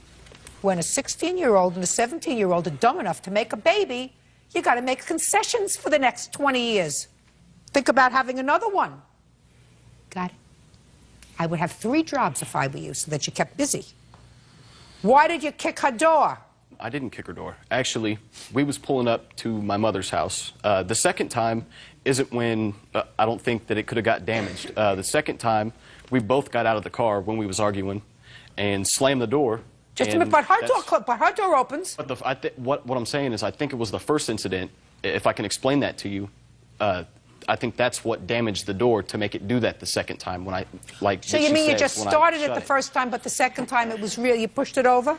I didn't kick her door, is what I'm Just saying. listen to me. You were the passenger. Yeah. Door doesn't close. Okay. She could slam her door. Okay. But her door closes and opens. You got it? Yeah. Judgment for the plaintiff for the amount of $1,022. That's all. Thank you. Calendar in the matter of Ergenson versus Lindner. Parties have been sworn in, Judge. You may be seated. Folks, have a seat. Mr. Urgenson, it is your claim that Mr. Lindner's employees vandalized your house and your car. And Mr. Lindner says he wasn't there. As far as he's concerned, there is no proof that his employees did anything to your house and your car. Who do you live with, sir? Myself and my 2 daughters, How old are your daughters? 17 and 19. What kind of work do you do? I'm an electrical contractor. And you have a restaurant? Yes. Sometime in July, according to what I read, you ordered some food from Mr. Lindner's establishment. Have you ordered from him before? Many a times. What did you order? Antipasta salad and a turkey sandwich. And did they deliver it? Yes. Remember what date that was? The 22nd is the date of this, yes. No, the The date of 22nd. the first is when- order. Well, what For happened a was sandwich and a salad. we ordered a couple times and asked for extra Italian dressing prior When to did you? that. Well, I understand Okay. that, sir. I read the complaint. I read your complaint very carefully. Sometime before this incident, you had ordered a sandwich and a salad. Which was 2 With weeks as- before. That's what I want to know. Thank you. 2 weeks before this incident. And you had ordered a sandwich and a salad with extra dressing for the salad. What kind of extra dressing did you want? Italian dressing. A couple extra cups. And had you ordered that before? Yeah. And had they always accommodated you before? Yes. Who was the salad and the sandwich for? Me and my daughter. My oldest daughter. Who was eating the salad? Who was eating the sandwich? Who were you sharing? Share it. And your order came, and they didn't send the extra dressing. They didn't send any dressing. So you called back the restaurant. And what did you say to them? I asked them, they didn't bring me any dressing. I talked to one of their guys in there. He said, we're very sorry. We'll be out in 10 minutes. And I said, please do, because I don't want to wait another 40 minutes for like I had to wait for my order. I want the salad dressing right away. No problem, sir. We'll be right out there. Waited about 40 minutes, almost an hour. Nobody showed up at my door. I called and I said, can I talk to the manager? And he says, I am the manager. I said, well, I've been waiting for my dressing now an hour. They didn't bring me any. Well, I didn't know. He said, I didn't know anything about it. We have no drivers anymore. They all went home. And I got angry with him. I said, well, I want a credit on my food then. And he said he wasn't going to give me full credit. And I said, I would like full credit for $12. I couldn't eat anything. You couldn't eat the sandwich? Not by that time, because we normally put the salad dressing on the sandwich, too. That's why we order extra for the salad and the sandwich. The girls like it. They like the extra vinegar and stuff. So we got mad. The manager hung up on me. I tried to call back. Nobody answered. Nobody answered. So I let it go. And about 2 weeks later, I ordered the same meal. And when the driver got there, I said, we have a credit, and I shut the door. Very grown up of you. Yeah. You think that was right? Come see, come saw. What is come see, come saw? Well, I had a Do you credit. think, I mean, the no, guy you- agreed he was no, going no, to pay no, me no, half no, the no, no, credit. no. Listen to me, sir. Okay. You didn't have a credit.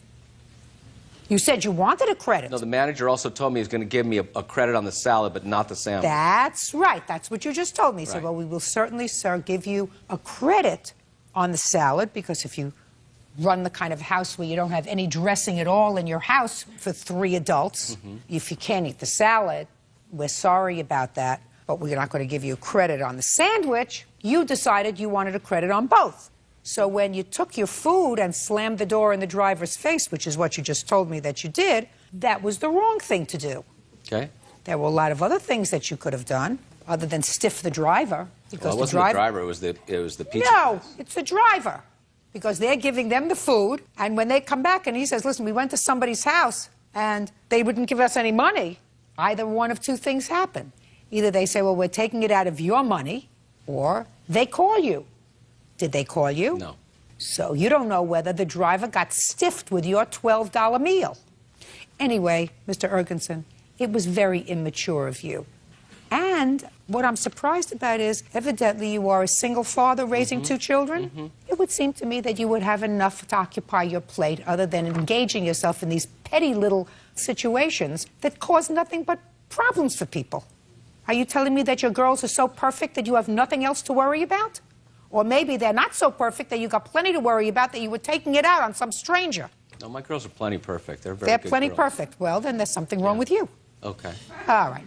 Now, For a single father that runs a business for 20 years and raises 2 girls since they've been 2 and 4, I think I'm pretty good. Well, then I want to tell you something. If your girls are perfect and you run a nice business and you don't have enough to do with your time, I'd start volunteering a little bit more, because this business is ridiculous, petty baloney. So now what you're complaining about is that the next day... No. 2 days later? No. That night? That night, I had 4 guys come to my house and try to strong-arm me for $12 at my door and threaten to ask me to come outside so we can take care of outside. Okay. And I so shut you the had... door in their face. So this little escapade of yours, then 4 people came back to your house and wanted the 12... Just a second. And said they wanted the $12. Yeah. And again, you slammed the door in their face. No, I told them I have a credit. I said, where's the manager? The guy, this one over here, says, I am the manager. And I said, you're the manager from the place? Well, great. Do you remember this? He says, no. And the other guy that's not here today says, oh, you were the one that complained about the salad dressing. I said, so you know about it. You know what happened 2 weeks ago. He said, yes. And I said, okay, then you have a credit with me. If you have a problem, tell the owner to call me. We'll deal with it in court. If you want to sue me for 12, sue me for 12. So that's how it happened. Volunteer. They threatened me in my house. Volunteer. It was a stupid thing to do. Should have written it off. You understand? Yes. You're dealing with somebody who's got a little too much time on his hands and a little bit too much aggression in his gut. Judge Judy continues in a moment. She was up a whole night and frightened because her father acted like a jerk. That's why she was up all night, because her father acted like a big baby. And later today, You're not supposed to fib anytime, especially not when you're in court, because that's a fib. If your mother doesn't know it's a fib, I know it's a fib. real cases, real people. Judge Judy. Mitchell Ergensen says pizza parlor owner Stephen Lindner owes for vandalism to his truck. Mitchell claims Stephen's employees doused it with salad dressing. First of all, Mr. Ergensen, when you order a salad with dressing and a sandwich, the sandwich doesn't come with Italian dressing. So what you're doing is saying, when I asked you, well, why couldn't you eat the sandwich? You said, we'd like to put the dressing on the sandwich. You're not entitled to that. You're not entitled to that. But the sandwich comes alone. Yeah. The dressing comes with a salad. You want dressing for your sandwich, go to the store and buy a bottle of dressing so you have dressing for the sandwich. But it's not the same dressing. Their salad dressing has their own taste and their own life. It's like when you go to different restaurants. When you go into different restaurants, do you like different salad dressings that different restaurants serve you? Mr. Ergensen, listen That's to me what very happens. carefully, sir. Okay. Then you don't say, send me extra dressing for the sandwich that I'm not entitled to. You say, I'm prepared to pay you extra to send me extra dressing because I like dressing on my If sandwich. they said it cost extra, I would have been happy to pay for it. Did you? Just a second. Happy to pay for it. You were getting something for nothing. You wanted something for nothing. You're No, not I did entitled not. to that. No, I did not. Mr. Ergensen, you're a big baby. Okay. That doesn't Thank mean you. you're a big baby. Thank you. That doesn't mean your people were entitled to vandalize his house. Now, Mr. Ergensen, I will take a look at the photographs of your house. And my car. And your car. And I have the cups that they used. I don't care about the All cup right, they and I have a used. new cup too. But shows in the pictures.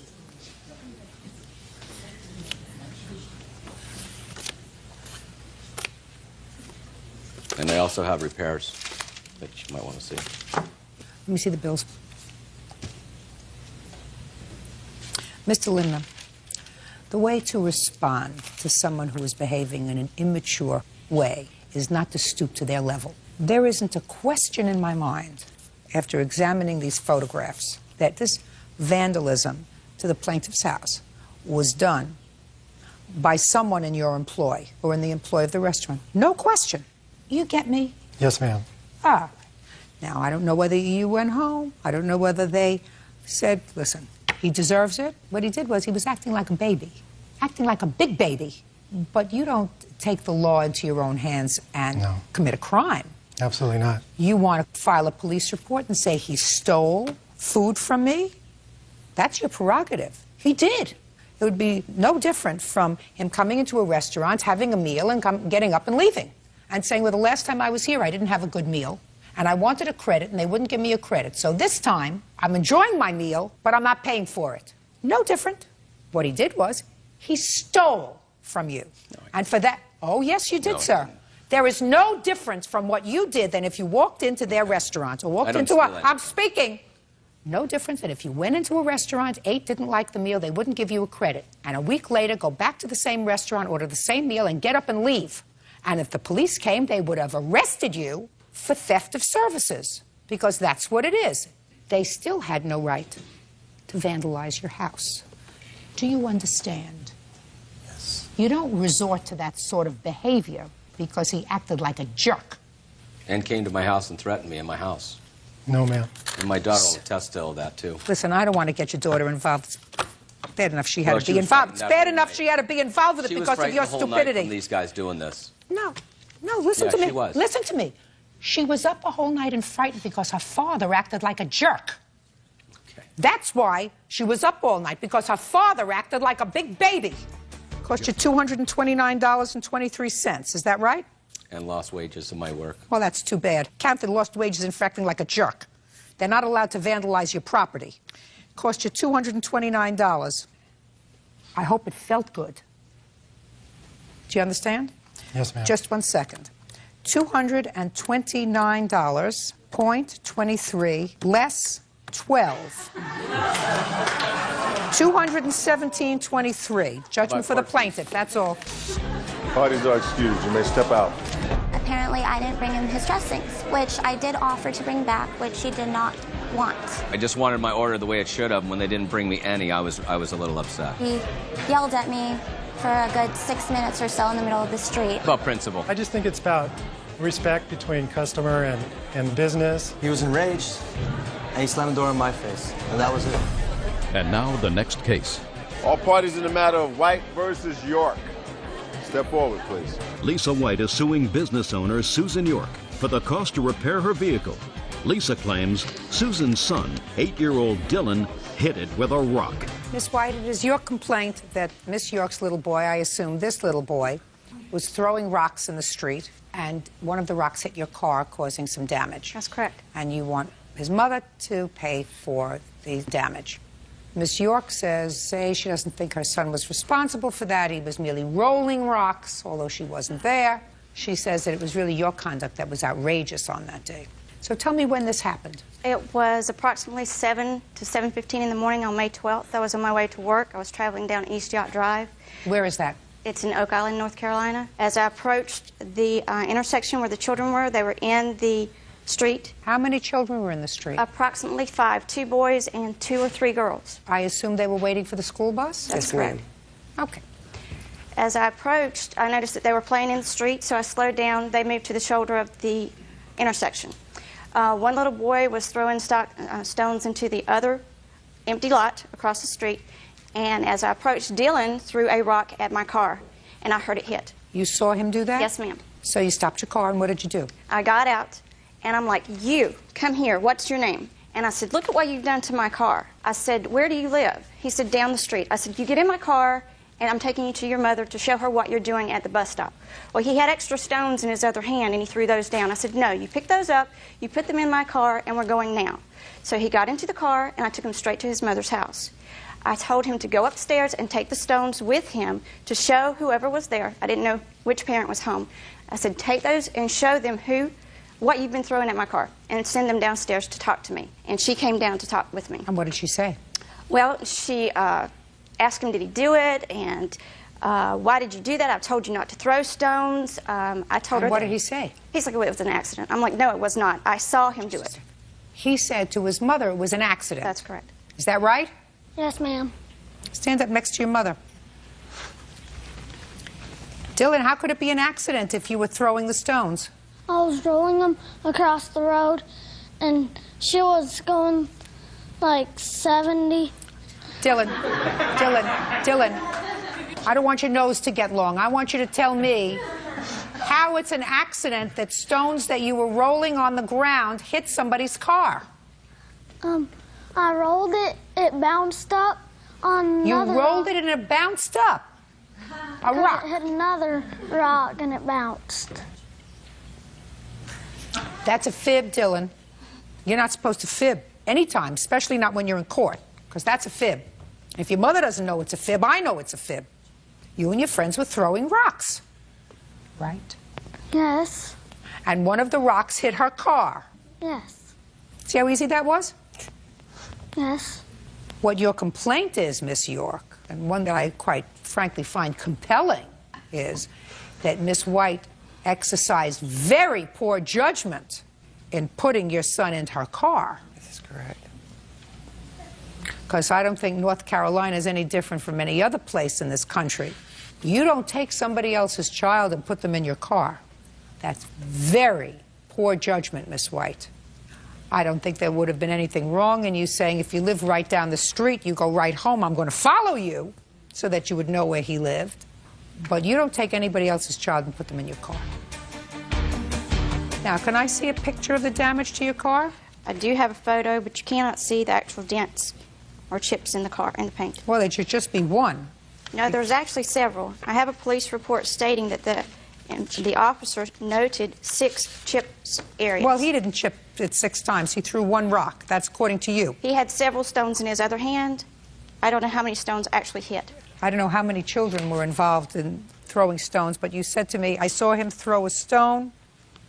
I heard it hit my car. There's a difference in hearing 1 or hearing 6. Your Honor, may I say something? When she drove to my house, I saw 1 little dot, and then in return, it ended up being dents. I never saw a dent. She even herself said it probably won't be much. Well, what she's suing you for is $300. Yes, ma'am. Which isn't much.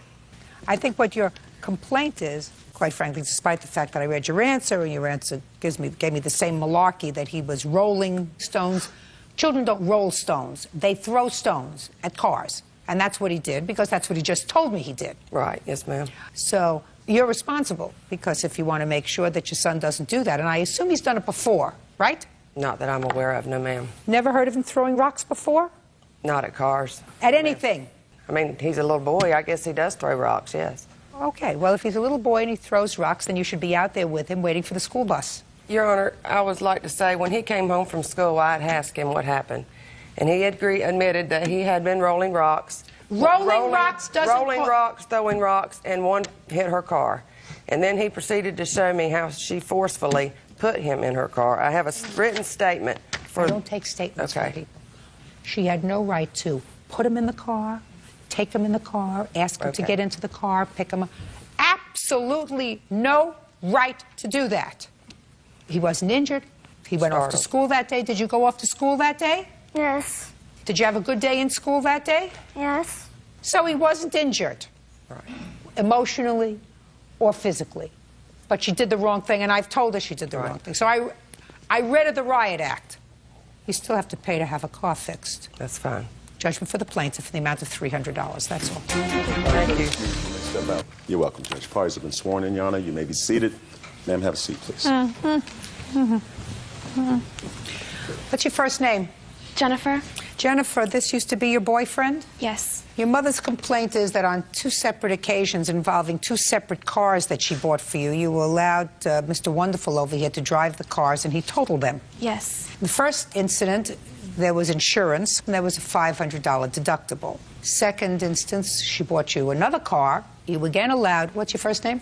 Dion. Dion, to drive the car because you don't learn from your mistakes. And he totaled the second car. Yes. Then you decided you had enough. Yes, that's correct. When was the first accident, Dion? January 26th. Tell me about that. I asked her to leave me the car in case I needed to go. Were you living together? Yes. How long had you been living together? Approximately 6 months. You asked her to leave the car. Why? In case I needed to go somewhere because I didn't have insurance on my vehicle at the time. Where was she going? She was going to school. And what were you doing that day? I just sat at home all day until I went to pick her up and had an accident. Was that a weekday? Yes. Well, were you going to school at the time? No, I wasn't. Were you working at the time? No, I wasn't. Why not? I'm not really sure, Your Honor. Well, how long was it that you weren't working, Dion? Approximately 3 months. Who was supporting you? Get her a copy of that book, Beauty Fades, Dumb is Forever. You were supporting him? I wasn't really supporting him. My parents were helping me pay the rent. I was just helping him out. So your parents were supporting him? They were helping, yes. News to me. See what you find out? What do you do for a living? I'm a housewife. And your husband? He's an investment representative. So he works? Yes, he does. Very hard. How long have you been married? 22 years. In the 22 years that you've been married, How many months has your husband been out of work? None. Never. Never. Right? Never. How old are you? 22 years old, Your Honor. Before you moved in with Jennifer, where were you living? At my parents' house, Your Honor. What does your father do? He is an airplane mechanic at O'Hare Airport in Chicago. Do you ever remember a time when your father sat around eating bonbons for 3 months and not working? No, I don't, Your Honor. Why do you think that is, Dion? Because he has children to pay for, Your Honor. Because he likes to eat. Yeah. And he doesn't like to live in the street. No. Now, when you left your parents' house, were you working? Yes, I was. Where were you working? Cub Foods. Doing what? I was in the meat department, cashier, dairy What happened to that job? I lost it. Why? Due to too many absences. Why were you absent? I was sick, road conditions, stuff like that happens. What was wrong with you? I had the flu, I mean. For 3 months? No, not for 3 months, but I mean, I was out of work for 3 months.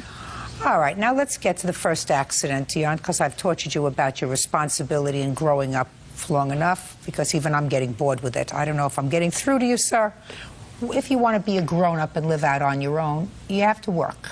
22 years old, still not fully cooked, probably, but that doesn't mean you live off the kindness of strangers. She's a stranger to you.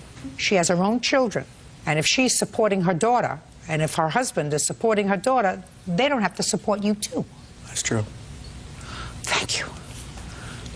So you asked her to leave you the car just in case she wanted to go looking for a job that day. True. I almost forgot how entertaining this could be. Sort of forgot how dumb people can be. All right, so you kept the car so you could go and look for a job, but you didn't go and look for a job. Where did you go, Dion? I didn't go anywhere. You mean the car had an accident in the house? How did that happen? Explain that to Officer Byrd. He would really like to hear that. I was on my way to pick her up from school, Your Honor. Had you gone anywhere else that day? No, I haven't. You just stayed home and watched Oprah? Yeah, I guess. That's what you say. No, you tell me what you did. Oh, well, I didn't watch Oprah, but What I did you watch? TV. You watched me. Yeah. Sometimes, yeah. Like I said, you would have watched me more frequently, Dion, you would never be here today. Never. That's true. Happened. That's true. That's true. Okay, so you went to pick her up from school, and what happened? I was at a four-way stop. I stopped at the stop sign, looked both ways, looked forward. Nobody was going, so I started going. Here comes a car. Bam. Took off the front end, airbags, everything. Okay, so this car came out of nowhere. Well, it was sitting at the stoplight, at a stop sign, when I looked left, and it wasn't going, so I just barely tapped on the gas, just started going, and then here comes this Mustang out of nowhere. The plaintiff says you got a ticket for failing to yield. True. So then I guess the accident was your... No. Did you pay the ticket? No, I didn't. Did you have a trial? Yes. Were you found guilty or not guilty? I didn't go. Well, if you didn't go, then you were found guilty? No, I wasn't, because they still got the insurance money. We're not talking about insurance money, we're talking about ticket. You got a ticket for failure to yield. My question is a very simple one, Dion. You have to pay attention. I know you've been resting your brain for a long time, so you should be able to pay attention to what I'm saying to you. You got a ticket. Did you pay the ticket? No, I didn't pay the ticket. Was the ticket dismissed? Yes. Was it dismissed after a hearing? I'm not sure. Oh, I don't even want to go there anymore. Right? All right. So that's the first accident. And that car was totaled. You had a $500 deductible. Correct. When your daughter called you and told you that the boyfriend had totaled the car, what did you say to her? I didn't know the boyfriend had totaled the car right at first. It was some time before I found all the facts. She told you she had totaled the car? She said it had been wrecked. How did she tell you it had been wrecked? It went through a stop. It went intersection. The road conditions were icy. Had a lot of ice on the road. Who did she tell you was driving? I finally dragged it out of her that he had been driving. Did you lie to your mother, Jennifer? I had just told her that I was the one who got in the wreck because I didn't want to have to deal with... Yeah, I didn't want to deal with the whole... All right, now that was January 26th, and then you said, okay, I'm going to get her another car because she needs a car to go to school. Right. How much money does your husband make? Not enough to be buying her a car every year or two because he wrecked it. Now, when did you wreck this second car, Dion? On or about May 20th. Tell me about that. I had dropped Jennifer off at approximately 10 o'clock p.m. Where? At her friend's house. told her specifically. Was this a Saturday or a Sunday? Saturday. Where were you working then? I was, believe. That's not so long ago, sir. Where are you working now? Painting. Portraits? Houses? No, What? houses. Houses. You're going to have to stop paying me if you enjoy this job so much. When did you start painting houses? 3 months ago. So that would bring you into June. Now, so in May, were you working? No, I wasn't. I was in search of a job due to previous legal problems. What kind of legal problems? Truthfully. No, I want you to lie to me. I mean, I can if you want me to. I'm not going to. Don't be a wise guy, sir. I will grind you into the carpet. Judge Judy continues in a moment. In between painting and meatpacking, you were distributing marijuana. No, I did a favor for somebody. Don't hook yourself up with a loser. If you hook yourself up with a loser, you're a loser. And later today, the reason I said that it wasn't my responsibility to pay for the bills was because it was an accident. He didn't mean to do it. It wasn't an accident, Ms. Peters. That's your problem. real cases, real people. Judge Judy. Helen Levi says her daughter's ex-boyfriend, Dion Burdette, crashed 2 of her cars. Helen says on the second occasion, Dion was driving drunk. Go ahead. I got a felony. And For about what? Distributing marijuana. Distributing? Marijuana, 1 ounce, 10 to 30 grams. That's what you were doing. Now I understand. In between painting and meatpacking, you were distributing marijuana. No, I did a favor for somebody that I thought was a friend and obviously wasn't, and told on me, and I got in trouble for it. So it was somebody else's fault? No, it wasn't anybody else's fault but my own for trusting somebody else. So you were doing a favor for somebody, you weren't going to get paid for it. Right. You weren't going to get a piece of the action for it. At least if you were selling it and making some money, I could understand that. You're a real idiot. All right. So now you're looking for a job. And in May, you drop her off at a friend's house and told her... Specifically that I was going to a local bar and have a few drinks and I'd be home early. Turns out I had a few too many and got a DUI. I blew up .242, had a fatal accident, could have ended my life. Life-changing experience. Just a second. Wasn't fatal? No, it wasn't fatal. I mean, you have it could to have been. watch your words with Right. me. You have to watch your words. Sorry. You didn't kill anybody. Let me read it. No, I didn't kill anybody, but it could have easily happened. I ran into a pole going 70 miles an hour. So why aren't you responsible for the car, sir? She willingly gave me the car knowing I was going to the bar. I didn't pressure her. I didn't put a gun to her head and say, give me the car. She said, okay, be back early. And I accept full responsibility for drinking and driving. That's okay, because I'm going to enjoy this. Just go ahead and do your thing. So your defense is that it was not your fault that you were given the car because she should have said, you can't take the car if you're going to drink. Leave the car here and go, take a bus to go to the bar. I accept full responsibility for drinking and driving. I'm paying for it dearly. I have the papers right here to prove it. How are you paying for it? I have 100 hours community service. I have $1,900 in fines, and I lose my license for a year or maybe more. Well, how does that help Miss Levi? I've given Jennifer $600 already. You've given her 6, is that right? That's correct. Okay. So you accept responsibility for this accident. It's not Jennifer's fault. No. Jennifer is stupid. It's not Jennifer's Jennifer's going to read the book, cover to cover, backwards and forwards. Don't hook yourself up with a loser. If you hook yourself up with a loser, you're a loser. What kind of school are you going to? At the moment, I'm just working full-time. I'm trying to save money so I can go back to school. If you're going to school and moving forward and your family is trying to help you get there, you don't hook up with a loser who's unemployed. You don't hook up with was he arrested for this distributing marijuana while he was living with you? No, that was way before I met him. But you knew about it? I did find out about it eventually. Well, it seems to me Dion kept a lot of things from you. Judgment for the plaintiff in the amount of $3,400. Thank you. That's all. Parties are excused. You may step out. My mother has not liked me because I'm not fully white. Not at all. At 3 years I've dated her daughter, she has not said one word to me. He's irresponsible. He's a user. He's a manipulator. Her attitude towards me, I don't feel that I owe her a damn dime. He's taken my daughter for everything she could possibly give. She's 11 weeks pregnant right now. I am going to have a child with him. I have to do what I can to get along with him. You love your children, you do what you can for them. And now the next case. All parties in the matter of Thompson versus Peters. Step forward, please. Rebecca Thompson is suing the mother of her son's schoolmate, Miranda Peters, for medical bills. Rebecca says Miranda's boy broke her son's arm while roughhousing. Your son? Yes, ma'am. Just next to your mother. Who was the basketball player? What's your first name? Keith. And yours? Michael. Your arm got broken in school. Yes, ma'am. Your arm got broken when he bumped into you.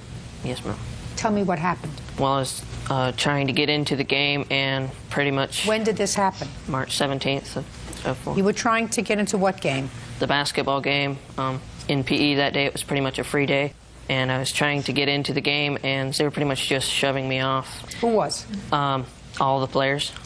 So I would steal the ball and run away with it, trying to be funny, and all the players would chase me. So what I'm hearing is neither team wanted you to play that day, so you decided to play class clown and steal the ball and interrupt their game.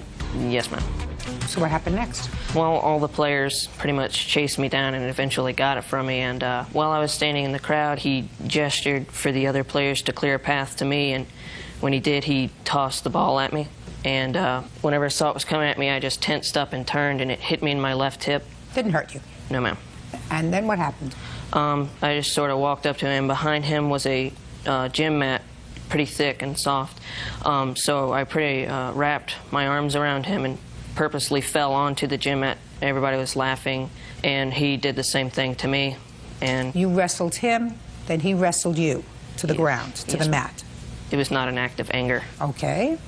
So you weren't angry with him? No, ma'am. And you don't think he was angry with you? No, ma'am. Is that right? Yes, ma'am.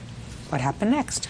Well, there was a rolled-up gym mat close to the compacted bleachers to the wall, and I got in between that, and just for the thrill of not being seen, and about 10 or 15 minutes. I don't understand what that means. Just for the thrill of not being seen. Just a childly... No, well, what were you doing? Nothing. You mean you were hiding? Yes, ma'am. Who were you hiding from? Nobody. Keith. Yes, ma'am. So far, I'm getting a whole good story. I love this story so far. He wasn't angry with you, you weren't angry with him, but now you're hiding someplace and you're not hiding from anybody. Well, that doesn't sound like you could...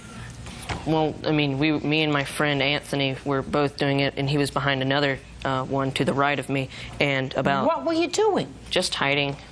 Just hiding? Yes, ma'am. Go ahead. And, well, I tried to get out, and I pulled... It was kind of tight in there, so I was trying to wheeze my way out, and I pulled my my left arm across my chest, and about that time, I just felt the mat be shoved into me. The mat being shoved into you by? By Michael. And that's how you broke your arm? Yes, ma'am. So, Michael, what happened? I rammed the mat. I wasn't intentionally trying to break his arm. I was just horseplaying with him, like we were earlier. And so you were horseplaying? Yeah. You knew he was there? Yes, ma'am. You knew he was there? Yes, ma'am. Well, Ms. Peters, your defense to this says, let me read it so that I make sure I get your language clear. I told her that with children, and particularly with boys, these things happen. Yes, Your Honor. Explain that to me. The reason I said that boys will be boys and that it wasn't my responsibility to pay for the bills was because it was an accident. He didn't mean to do it. It wasn't an accident, Ms. Peters. That's your problem, you see. If your son was playing a game and during the course of the game he ran into this structure, not intending to come into contact with Keith at all, but it was during the course of a game and he was at a place where he could get hurt, that's an accident. But that's not what your son told me. Your son told me he saw him there and he was just fooling around with him and rammed him. Unfortunately, when he rammed him, his arm was in such a position that it broke. Right. So his action, not in breaking his arm, I don't think he intended to break his arm, of course not. But he intended to hit him. And for that, he is responsible. Just as if he had broken his leg when he tackled him to the mat. Horseplay. But when young people are involved in horseplay, and if you had broken his leg, who would have been responsible? I would have. You're right. What were your medical expenses? Before or after insurance? After insurance. After insurance, the total was $706.07. I'm not saying that your son bears any responsibility with regard to this incident, but I believe he has to know that when 10 people are playing basketball, you're not supposed to act like a jerk. Right? Yes, ma'am. We've already established that. Good. You know, Michael, sometimes when you do the wrong thing, things happen. There are consequences, even those that you don't anticipate. You got to start being a two-process thinker and say, listen, if I do this, this could happen. It's not worth it. Being a fool is not worth it. Being a fool isn't worth it. How long was your arm in a cast? 6 weeks. And this happened in March, so it was during school. Yes, ma'am. You don't even get to relax. When did you get the cast off? I'm not sure. End of April. So you got a chance to enjoy the summer. Yes, ma'am. Good. You still friends? I think so. Great. Okay. Thank you very much. Judgment for the plaintiff in amount to $706. Now, this is case number 315 on the calendar in the matter of Greenfield versus Chamberlain. Parties have been sworn in, Judge. You may be seated, sir. Have a seat. Did you ever key anybody's car? No, not that I can remember. I was just kidding. No, never. Why wouldn't you key somebody's car? It's against the law. It's not a nice thing to do. You wouldn't like somebody to do it to you. Heck no. All those things. That's right. More people here who key cars. According to your complaint, Miss Greenfield, Miss Chamberlain is the ex-girlfriend of your current boyfriend. That is correct. They have a child together. Yes. And you claim she keyed your car. Yes. And Miss Chamberlain said, absolutely not. She did not do anything of the sort. So when do you claim she keyed your car? 1:15 in the morning on June 11th. Where were you? I was at my house. Where was your car? In my driveway. Where does Miss Chamberlain live in relation to where you live? Just around the corner. What makes you believe that Miss Chamberlain damaged your car? I saw her do it. She left me a voicemail about 11:40 in the evening. She also left a note on my car. I'd like to see the note that she left on your car. And I'd like to hear the voicemail as well. Did you leave a voicemail on her machine? Not that I recall. No, ma'am. Try. Did you leave a voicemail on her machine? No. Okay.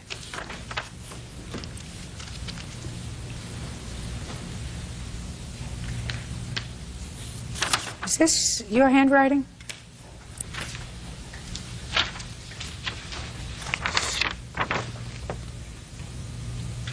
Yes, ma'am. It is. Where did you leave that note? I did not recall leaving that on her car that day, but I do recall going over there, knocking on the door. She was very rude to me and shut the door. Listen to me. I just asked where you left this note. Well, if she says I left it on her car, then that's, I imagine. When that's did where you she find found it on your car? As soon as I walked out there. You mean when on I saw her the at my 11th car. of June? That is on the correct. 11th of June. I'd like to hear the voicemail. Okay.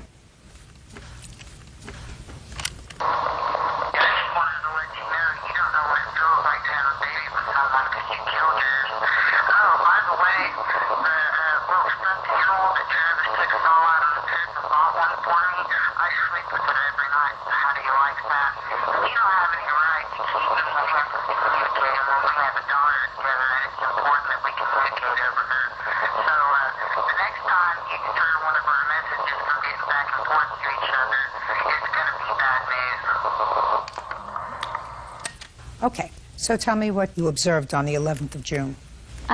Well, the 10th of June, which was later that evening, about 10:50, I got a hang-up phone call. 20 minutes later, 11:15, 11:20, Janelle shows up at my door asking for my boyfriend, which he was still at work. And I said, no, he's not home. And it causes conflict when her and I speak and to come back when he is home. And I shut the door. And 11:40, she leaves the voicemail message on my cell phone.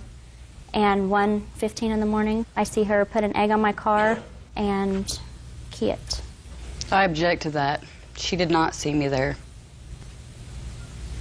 You'll have an opportunity to tell me. When you saw her key your car, did you go downstairs?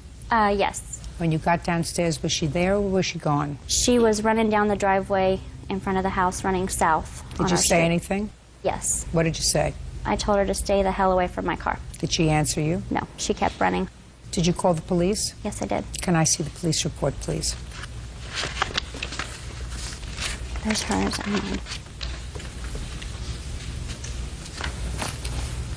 When did you make the police report? The next day?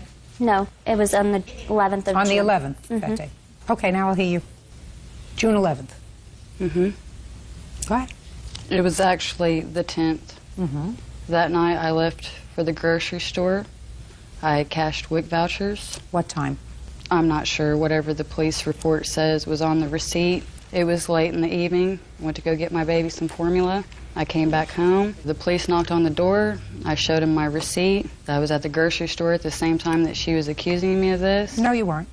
Yes, I was. No, you weren't. Well, it takes time to get to and from. Let's be clear. You were not at the grocery store at the same time that she alleged she saw you in front of the house. Okay. Go ahead. But I did go to the grocery store that evening, return home, show him my receipt. Who else do you live with? My husband, Daniel Chamberlain. He was there. Is there any reason why you go to the grocery store at 1:45 in the morning? Ma'am, my husband works third shift, and he goes to college half of the day, so we have very irregular hours. Was there any reason you went to the grocery store at 1:45 in the morning? To get formula for my baby. Why didn't he go?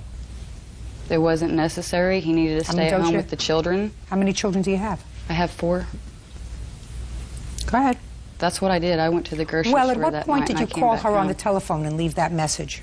It's very emotional. At what time did you call her that evening and leave that message? That's been months ago, Your Honor. Well, certainly it's been months ago.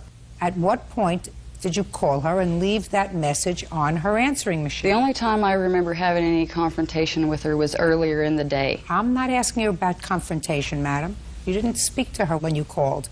I'm asking you at what time in the evening did you call and leave that message on her answering machine? I cannot be sure. So you don't remember when you made the phone call, is that what you're telling me? Yes, ma'am. You do, however, remember putting this note on the car, because that's what you told the police officer. I don't recall putting that note on her car. Well, that's what you told the policeman who interviewed you. That is my handwriting. You told the policeman that you put this note on her car. That was directly after the incident, so if that's what I told him, yes, ma'am. Judge Judy continues in a moment. What the police officer found is that the bags that you showed them to explain that you were in the store, that despite the fact that it was raining very, very hard that evening, the bags were miraculously dry. And later today, I heard some commotion upstairs. We heard some screaming outside. My wife was screaming hysterically and my son, and I called up. I said, "What's going on?" And she said, "Pit bull attack." real cases, real people. Judge Judy. Jessica Greenfield says her boyfriend's ex, Janelle Chamberlain, keyed her car in the middle of the night. Janelle says it wasn't her. Okay, can I see your estimate to fix the damage on your car, please? Just because I left a note on her car does not mean that I keyed it. You have photographs of the car? Yes, I do. I'd like to see them, please.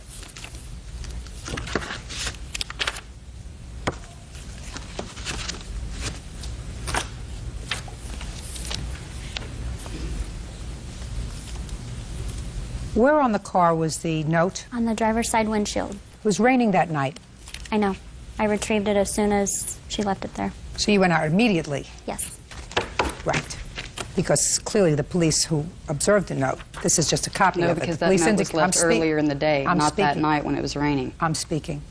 Yes, ma'am. Police officer observed the note. The police officer described its condition. It was, in fact, wet. And what the police officer found is that the bags that you showed them to explain that you were in the store immediately prior, so that they took the bags and looked at them, noticed that despite the fact that it was raining very, very hard that evening, the bags that you got from the store were miraculously dry, according to the police report. There are other ways of dealing with problems. I didn't key your car. I believe you did. Well, that's you're right. My judgment. You have the right to believe Absolutely right. Judgment for the plaintiff in the amount of $700. That's all. Parties are excused. You may step out. I believe that she's totally wrong. Judge Judy's a good judge of character. This woman's trying to deface me. We've had problems from the beginning. I believe this will be a continuing matter. She's got issues. And now the next case. All parties in the matter of Brady Taylor versus Henderson. Step forward. Neil Brady Jr. and his girlfriend, Kiana Taylor, are suing their neighbor, dog rescuer Shauna Henderson, for damages from a dog attack. The couple says Shauna's pit bulls killed their Cocker Spaniel. Who is Brady? I am. Mr. Brady, Ms. Taylor, it is your claim that the defendant's dogs, she has pit bulls, Correct. got loose and attacked your dog, which was on your property. Yes. Your dog was a pregnant Cocker Spaniel? Springer Spaniel. Springer Spaniel, and the dog was killed. All right. You want Ms. Henderson to compensate you for your vet bills, Correct. for the value of your dog, and for a certain amount of pain and suffering. All right, loss of companionship. And Ms. Henderson, if I'm reading between the lines, says that while it's true that her child accidentally let the dog out, Yes. there is no proof that it was her dogs that killed your dog, and that the amount that you are requesting from her seemed to change periodically. I'm not really sure of what your defense is. Okay. But I have a couple of questions for you. You read the newspaper? No. Ever? Probably twice the past year. Well, first of all, that would be a big problem. You have children? Yes. How many? 2. How old are they? They're 2 and 3.5. Who takes care of them while you're away? Their father, my husband. You live together? Yes. Who works? We both do. When you're working, who takes care of the children? We don't work at the same time. How many pit bulls do you have? They're actually not pit bulls. What are they? They're American Bulldog mixes. This is their license paper showing that they're You not. have pictures of them? Yes. I'd like to see them. Are they pit bull mix? They're mixes. They're American Bulldog mixes, Your Honor. Well, they both have a lot of pit bull in them. They're mixes. Did you hear what I said? Yes. All right. So, if you read the newspaper, the reason I'm asking you this question is, I would have said to you, you appear to be an intelligent woman. I'm not certain that you're an intelligent woman. But just yesterday, a woman who had a dog, pit bull, that she raised from a puppy, for no reason, turned on her. For no reason. And chewed off half of her face. Now, that's not the first time that that's happened with this breed of dog, and I'm not condemning this breed of dog. I don't know. I've never owned this breed of dog. I'm just talking to you from a layperson's perspective. So if I were the mother of 2 children, and you know that certain breeds of dog, very large ones, especially ones with the jaw configuration of a pit bull, because once a pit bull grabs hold, because of the way their jaw is configured, I gather, and I've had a lot of pit bull cases, once they grab hold, you can't get them unhooked.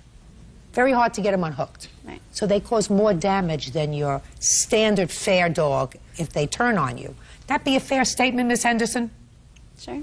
I wouldn't know why the mother of 2 babies would keep a dog that had that potential if they decided to turn.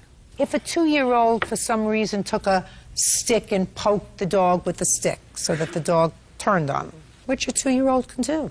Listen, I have little tiny dogs, and I have grandchildren. And I watch those dogs around those grandchildren because the grandchildren can go over, not in, poke them in the eye, you pull the fur. And that's the way a dog responds. Dog turns around and gives a nip. Well, there's a difference in a little dog giving your kid a nip and a dog that grabs onto your face and rips it apart.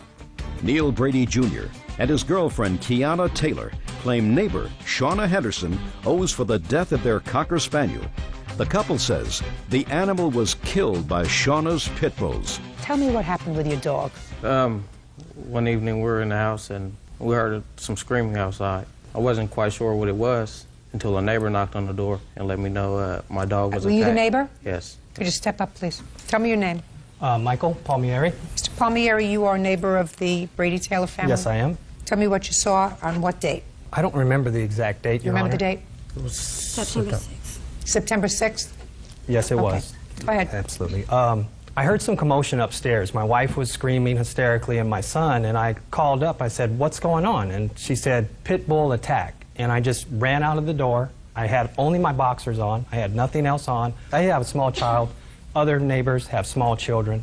So I didn't know what was going on. I ran out. I saw this one dog with this clamp down on their Cocker Spaniel. I ran over, and I was just hysteric and going crazy, and I went to attack the dog. And the dog sensed that, and he let go. And there was 2 of them. One of them had him in his mouth, and the other was very close by. And then there was a third one, a little one. The third one that's a little one, was it the same breed? I couldn't tell. I don't think so. Okay. I would like you to describe the 2 dogs. Well, the one dog that had the dog in the mouth, there was something very specific about that dog. It had its name written on it, Rex. I don't know if it was spray painted. I don't know if it was dyed. Where was it written? Right on its side. Is that your dog? Yes. Oh, good. Well, there we go. That So- just took care of that. Yeah. So after that, you know, I got the dogs off, and I didn't know, because I was trying to capture them. I didn't want the dogs to get away, because this same situation happened with me about a year ago, where I was taking care of a pit bull for a friend while he was away, and that dog got away and attacked a gentleman's small dog and killed it, and I got sued. And I have small children. I have a 3-year-old and a 1-year-old. And immediately after that, I said, you got to come get this dog, because I can't have this situation. They are very, very unpredictable. And my daughter loved this dog. So, you know, I understand this is a serious matter. And I like pit bulls. Personally, I don't know, I think they're interesting dogs, but I don't want them around me, and I don't think they're safe dogs. We tried to capture a dog, and as a matter of fact, her brother trapped one of the dogs, and animal control came and got the dog, and they tracked down, I guess they followed it, Neil followed the other dogs, and they found out where the lady lived. It's her dog. There are very few dogs that look like a pit bull that have their name, Rex, tattooed on their side. She acknowledges that's her dog. So what's the problem, Miss Henderson? The problem was that these dogs, I do foster placement, these dogs were rescued. So they've been through 3 temperament testings. They've been around 5-pound chihuahuas all the way up to 100-pound dogs. So not only have they, like you're disclosing about the personality of a pit bull, which I'm not discrediting. Miss Henderson, rescue dogs usually need to be rescued because they've been abandoned by their owner. Sometimes the owner is not a nice person. Sometimes the owner says, I can't handle this dog. Sometimes rescue dogs have been abused. That would make them even more unpredictable. Not true. I want you to just, listen, they're your children. You got a husband, you're supposed to take care of your children, you're supposed to protect them. I've said what I had to say. 10 million people have heard me say it to you. If, God forbid, something happens to one of your children, do you know how awful you're going to feel? I don't live alone with the dog. I'm just telling you, if, God forbid, something terrible happens to one of your children, you've been now warned, laid out in front of 10 million people. Do you know that you will never in your life recover? Not only won't your children recover, but you will never in your life recover. You've been put on notice by somebody who is not unintelligent that you're doing, as a mother, the wrong thing. As an animal activist, you may be doing the right thing, rescuing dogs, rescuing pit bull mixes that have been abandoned by their owner and have been through teams of 6 dog analysts. I'm telling you, as a mother, you're exposing your children to unnecessary risk and yourself to a lifetime of misery. Because if, God forbid, one of these dogs turns on you, like it did turn on this lady in California yesterday, and eats off their face, you will never recover. So should all those dogs be put to sleep then? Listen to me. I'm not talking about all those dogs. I'm talking about you. I understand. I'm talking about you, who has a 2-year-old and a 3-year-old. I'm talking about somebody who's supposed to not only look good, madam, but be marginally intelligent before you have children.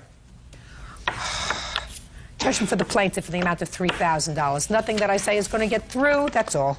On the calendar in the matter of Hayes versus Cheney. Parties have been sworn in, Judge. You may be seated. Ladies, have a seat. How old are you, Miss Hayes? I'm 24. How many children do you have? Just one. What do you do for a living? I bartend. Do you have any other source of income other than from your bartending? No.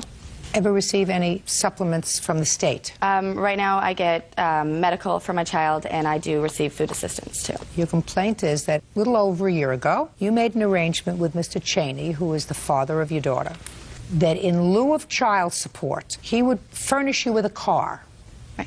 The car would remain in his name until it was paid off, and he would pay $200 a month towards the car instead of giving you money for child support. Correct. And that was just fine for a year, and then car was taken from the front of your house. You thought it was Mr. Cheney who took that car. You reported it stolen to the police. The car was subsequently found. Mr. Cheney decided, I don't want this aggravation. I'd rather give her the child support. So he turned the car in. According to him, he's now sending you $200 a month in child support. So he doesn't want to be bothered with the car business anymore. And you want the value of the car, and you say that you put in a substantial amount of money into the car. Correct. Things like rims? Actually, the rims and tires on the car, were not on it when it was stolen, so that wouldn't be part of it. But the stereo system and other window things on the car. Yeah. Why did you need window tints? Because it was a nice new car and I had it, and with my income tax return I put some money into my car. You're a single mother raising a child on tips and wages from being a bartender. And are you telling me that you took that money and instead of putting it in a college fund for your daughter, you tinted the windows on your car and I you sure upgraded did. the stereo? You sure did. Your priorities are a little screwed up. At that time I wasn't receiving any assistance and I was doing just fine. I don't care whether you were receiving any assistance or not.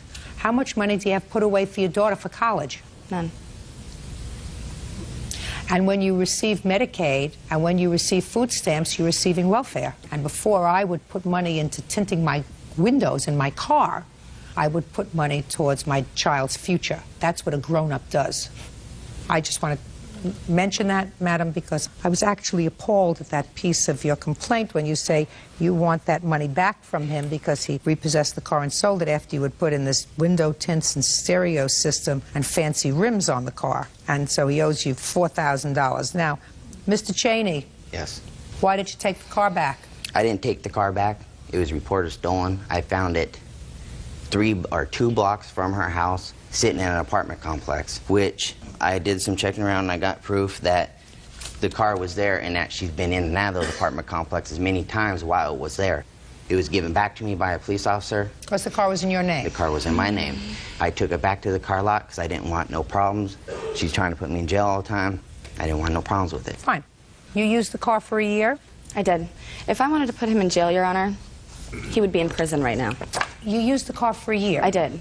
How much do you think that it would cost if you leased a car for a year? I have no idea. How much is he paying you now in child support? He has paid me $200 for the last 2 months. But I'm currently Who is this filing. person? This is my girlfriend. Tell her to keep her mouth shut. Because you two have a child together, and she's not supposed to exacerbate any bad feeling that may exist between the two of you. She's been the communicator between the both Which of us. is making it worse. In court, she has nothing to say. And she should have as little to say as possible, because that's not going to be a good thing. You two have to learn how to get along together, because you made a child together. There is a 2-year restraining order. I had no permission whatsoever to talk to this female for 2 years.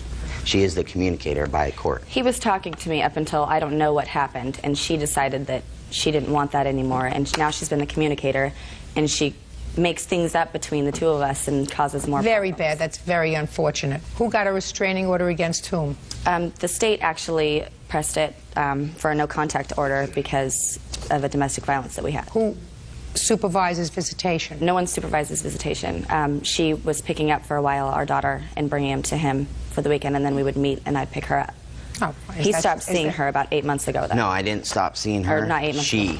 quit letting me see her. She said, "You're not seeing your child again until we're done with court." This court right here today. First it was, "You better start paying me payments." Pay her payments. Nope, you can't have her.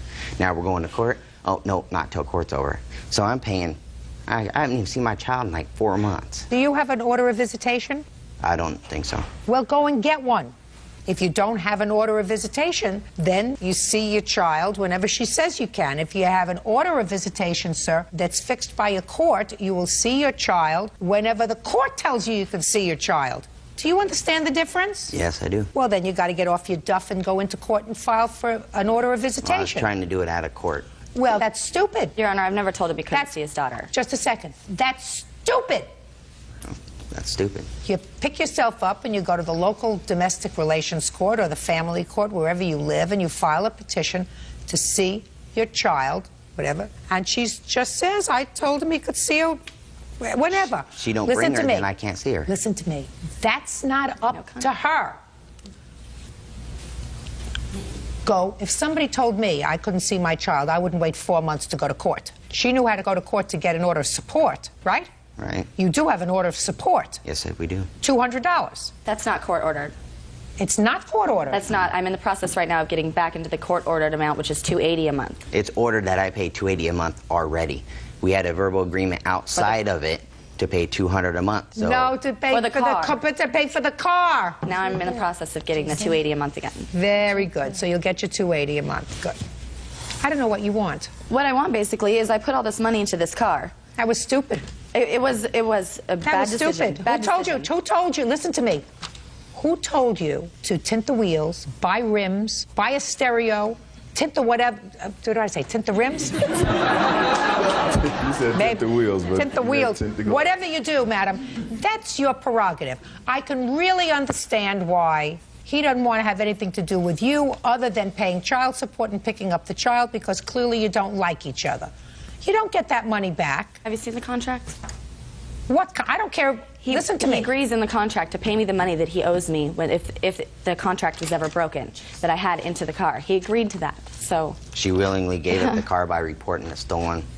Pretty much I had to report it stolen. It was stolen from my house. Pretty much set me up If I wanted to send him to prison, he tried to kill me. I have police reports. I could have... saying that she was... Then I have a question for you, Miss Hayes, because it always strikes me that women can be so foolish. If he tried to kill you, and if you are afraid of him... I'm not afraid of him. Well, I would be afraid of somebody who tried to kill me, Miss Hayes. Judge Judy continues in a moment. That's your daughter's money. Okay, well, my daughter needs me to feed her and put her through... Right. Right, so I have to get to and from school or work, right? Right. Okay, so... But in a car that doesn't have tinted windows. And later today...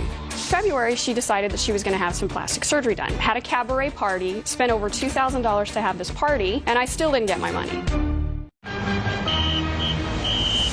Real cases, real people. Judge Judy. Diana Hayes says the father of her child, Jason Cheney, owes for illegally repossessing her car. Diana says Jason's actions are hurting their daughter. Miss Hayes, I would be afraid of anybody who tried to kill me, especially someone with whom I had a relationship. I don't need you for anything. Okay. I certainly wouldn't put myself in a position where I had any kind of business relationship with them.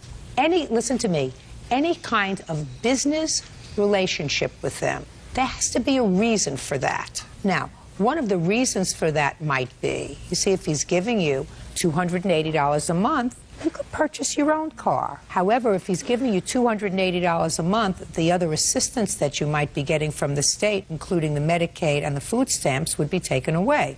So, right? Yes, Yes, no problem sure. with that. So listen to me. So this way, you got the Medicaid, you got the food stamps, and you got your car. So if you think about it... That was reported. That was part of my income. His $200 a month toward my car was part of my income. Reported. It still wasn't enough. So interesting. So then I don't understand why somebody who was so fearful of somebody's bad temper... He wasn't even making the payments. Listen to me. I don't understand why someone who was so fearful of somebody's bad temper would enter into any kind of business relationship. I was already anything. What? I was already into it before then. I was already into this. I was already into this agreement. This was already going on before. Then say, here's your car back. I was don't already want into it. this Listen car to this me. much money. Here's your car back. I don't want your car. I want you to pay me $280 a month. You pay it through the court. You come and visit every other week or every week, just as the court is going to tell you to do. And that's what we do. You don't have a convoluted business arrangement. In any event, I don't see where he owes you $4,000, Miss Hayes. To rent a car. What? I no longer have use of a car that I put $4,000 into. I no longer have use of this car. Do you pay $4,000 to rent a car? No, you paid $4,000 to buy a car, not rent a car. Am I wrong? She got her use out of the car. Listen to me, I used the car for a little over a year. It was a good car. I would have drove it for 5 more years. I bought that car. He doesn't want any part of you, and you don't want any part of him. Now take the money that he's giving you and go and put it towards a car, which is exactly what you did before. She already did. I am doing now. Perfect. Did you buy a car? I'm paying. You're paying it off, which is exactly what you were doing before. You were paying it off with his money. No, my money. My child support money. No. My money. No, that's not your money. That's your daughter's money. Okay, well, my daughter needs me to feed her and put her through... Right. Right, so I have to get to and from school or work, right? Right. Okay, so... But in a car that doesn't have tinted windows. Goodbye, Miss Hayes. Parties are excused when they step out. He tried to kill me. I have police reports. We got into domestic violence and we pushed each other around. That's about it. He threatened me in the police report that if I said anything, then he would take my car away. She reported stolen, tried to get me in trouble. It backfired in her face. She keeps trying to get him in trouble. She can't handle the fact that they're no longer together. And now the next case. All parties in the matter of Anderson versus Miller. Step forward. Lori Anderson is suing her former co-worker, Tynesha Miller, for unpaid loans to pay her rent and bills. Lori says Instead of paying her back, Tynesha had plastic surgery. Miss Anderson, Miss Miller was a former friend of yours. Yes. And a coworker. Yes. And it is your claim that you made 2 loans to her? Yes. And she hasn't paid you back. And Miss Miller says you were a real nice gal, you're a good-natured person, and you made gifts to her at a time when she needed money. That's her defense. Is that right? Yes. How long, Miss Miller, had you been friendly with Miss Anderson? Probably 2 weeks after she started working. And when was that? December, January, I'm not exactly sure. December of '03. And what kind of business are you in? I worked at a surgery center. I did the scheduling there. And you? I'm the surgery triage coordinator. And when was the first loan that you made, Miss Anderson? It was on April 14th, 2004. Tell me the circumstances surrounding that loan, Miss Miller. Or that money that she gave you. Okay. I was on the phone, and she overheard the conversation, and it was... Well, what was the conversation about? My conversation was about my gas had got turned off, and she overheard the conversation. Why was your gas turned off? For non-payment of the bill? Yes. How much do you make a year? I believe it's like $33,000. So what were you spending your money on? My children and paying my bills. How many children do you have? 4. Who else lives in your home? Just the children and myself. Where's their father? I guess he's around. Does he pay you support? We only get a check maybe once a year when he files his taxes, and that's it. Your Honor, if I can just interrupt, there are 4 different fathers. Laurie Anderson says former co-worker Tynesha Miller owes for a series of unpaid loans.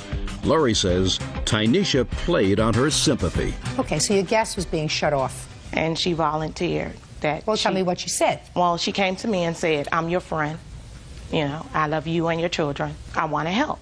At which point in time I told her no. That was it was a lot of money, and the gas bill was high, $780. So she was like, let me do this. This is something that I want to do. I can't go home and go to sleep tonight knowing that your gas is cut off. It's cold and... Okay. Very nice lady. Nice lady. Right. When was the next time you took money from Miss Anderson? I believe it was 04. September of 04. Had she paid you any of the $780 back? No, ma'am. And in the midst of this time, there was also 2 other occasions I had given Miss Miller money in the amount of $80 both times. Did she say she would pay you back? Yes, she did. That It was always in 2 weeks, and then 2 weeks had come in the next 2 weeks. What was the money for in September? It was for her rent, Your Honor. She didn't pay her rent. She was going to be evicted from her apartment, and I love her children. We were friends.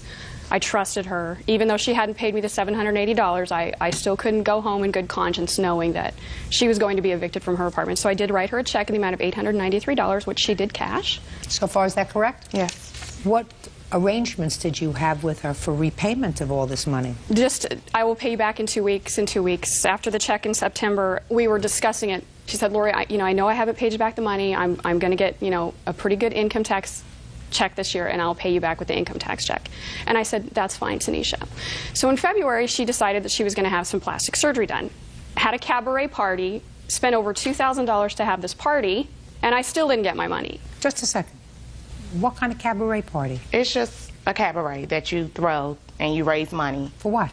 People throw cabarets and they raise money just for whatever reason. What were you raising money? I was going to have cosmetic surgery. Why didn't you give her back the money? She didn't want the money. I offered. That's what she's leaving out. I have offered, and she denied. I'm not going to take your money. I told When did you offer her the money? Around income tax time. You mean after this cabaret party? No, the cabaret came after income tax time. So I offered the money before the cabaret. Your Honor, she offered to write me a $500 check. And what did you say? And I'm like, okay. And the day progressed, no check. And the week progressed, no check. And then we stopped speaking.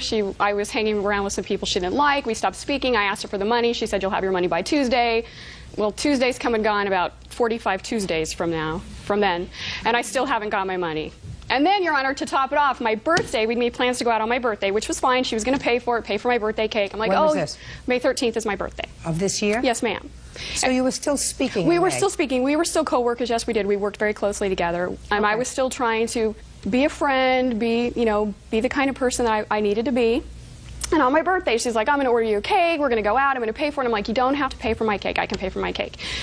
So the day before my birthday, she came to me and she said, Lori, I don't have the money to pay for your birthday cake. Can I borrow the money from you? So me, being the person I am, I gave her the money for my birthday cake. The next day, she brought my birthday cake to work. Come to find out, one of our other coworkers had also given her the money for my birthday cake. To top it off, my husband and I paid for her dinner that night also. I don't see anything funny about it. She's making it sound worse than what it really is. No, it's this is the type of person. Just a minute, it sounds pretty bad to me.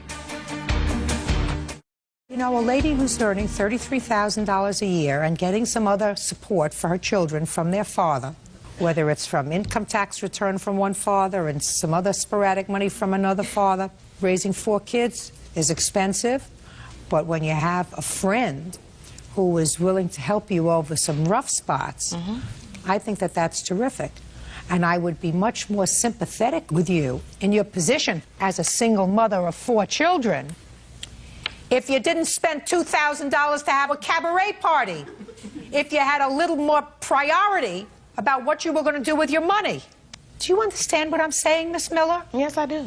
Because you're supposed to act mature if you have 4 children. You're supposed to be mature if you have 4 children. You're not supposed to be foolish. You're not supposed to say, well, maybe I'll get, you know, I don't know what kind of cosmetic surgery you wanted. You want bigger chest, little chest, bigger behind, smaller behind. Who knows? Who cares? First, you take care of your responsibility. And first, you take care of your debts. Judgment for the plaintiff in the amount of $1,673. That's all. Parties are excused. You may see 46 on the calendar in the matter of Brown versus Wilson.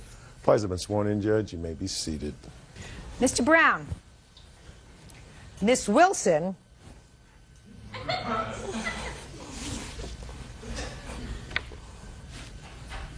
is your former girlfriend.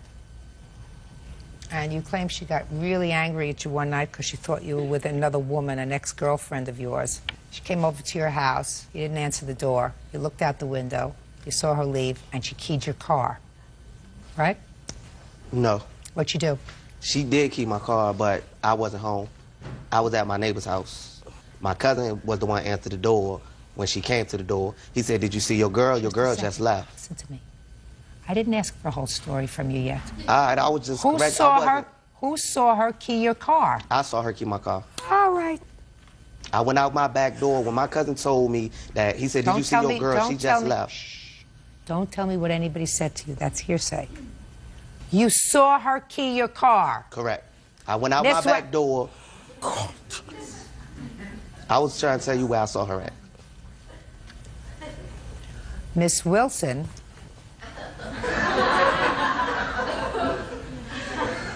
says she was really mad, but she didn't do it. Correct. But he wanted home. Miss Wilson. Yes. How long was he your boyfriend? I met Curtis in April, and we broke up in like July or whatever. So it wasn't a long engagement. Okay.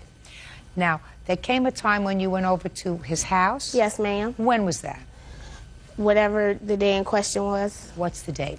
The date was July 15th, if I am mistaken. Okay. So you went over to his house for what purpose? Okay. I called him on his cell phone. Nobody answered. Judge, I bought this cell phone for him. So the least he could do is answer the phone, you know what I'm saying? So I called it like 50 times. Nobody answers. So I live in Norfolk, he lives in Newport News. So I drive through the tunnel all the way to his house. So his car is parked not in front of his house, but on the side by the garbage can. So I'm like, okay, here he go with something that's not quite right. So I knock on the door. I see a woman look out the window. Now keep in mind, Curtis is still married to his wife. So I see a girl look out the window. I'm like, okay.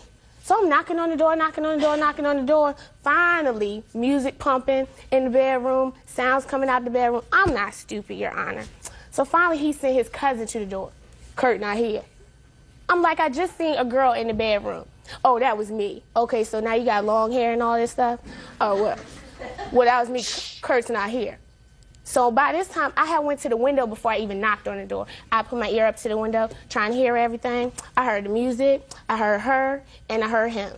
So I was filming, yeah, I was mad, but I left. I was really, really angry. I got in my car, and I left, and that was the end of it. Good. Miss Wilson, you said Curtis is married. Yes. Is he living with his wife? No. Are they separated? No. Yes. So shh. Yeah, right. Quiet. So, Miss Wilson, what are you doing fooling around with a married man who's not separated from his wife? Well, he didn't tell me in the beginning, I swear. He did not tell me in the beginning. You asked Curtis. But then he told you. But then he told me he told me they were shh. separated. But then I talked to her herself. She said they wasn't. Now tell me, Mr. Brown, tell me what you saw Miss Wilson do to your car. Okay.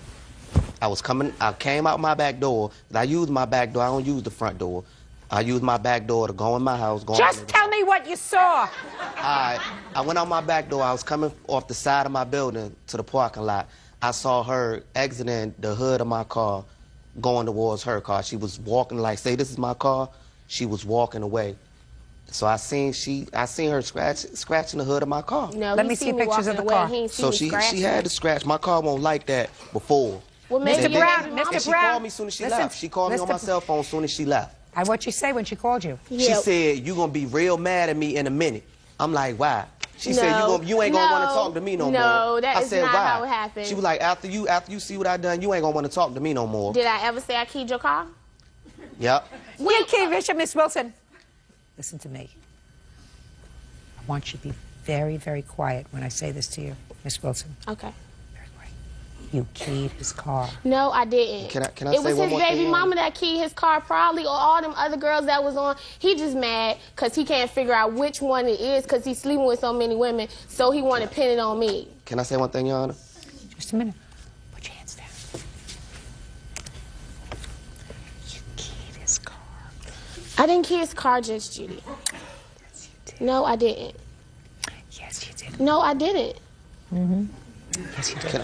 If I had called him 50 times and he didn't answer the phone and I went over there and I was still his girlfriend and I went into his house and saw him fooling around with somebody else, you're lucky she didn't blow up your car. Exactly. Judge Judy continues in a moment. I was true to her. Yeah, whatever. I was at my neighbor's house. But you just lying all over the court. And later today... Listen to me. They told me to And the leave and I police- left, and then she was supposed to come back. Whose mouth is moving? Both years. And if both of our mouths are moving, who wins? Judge Judy wins. Real cases, real people.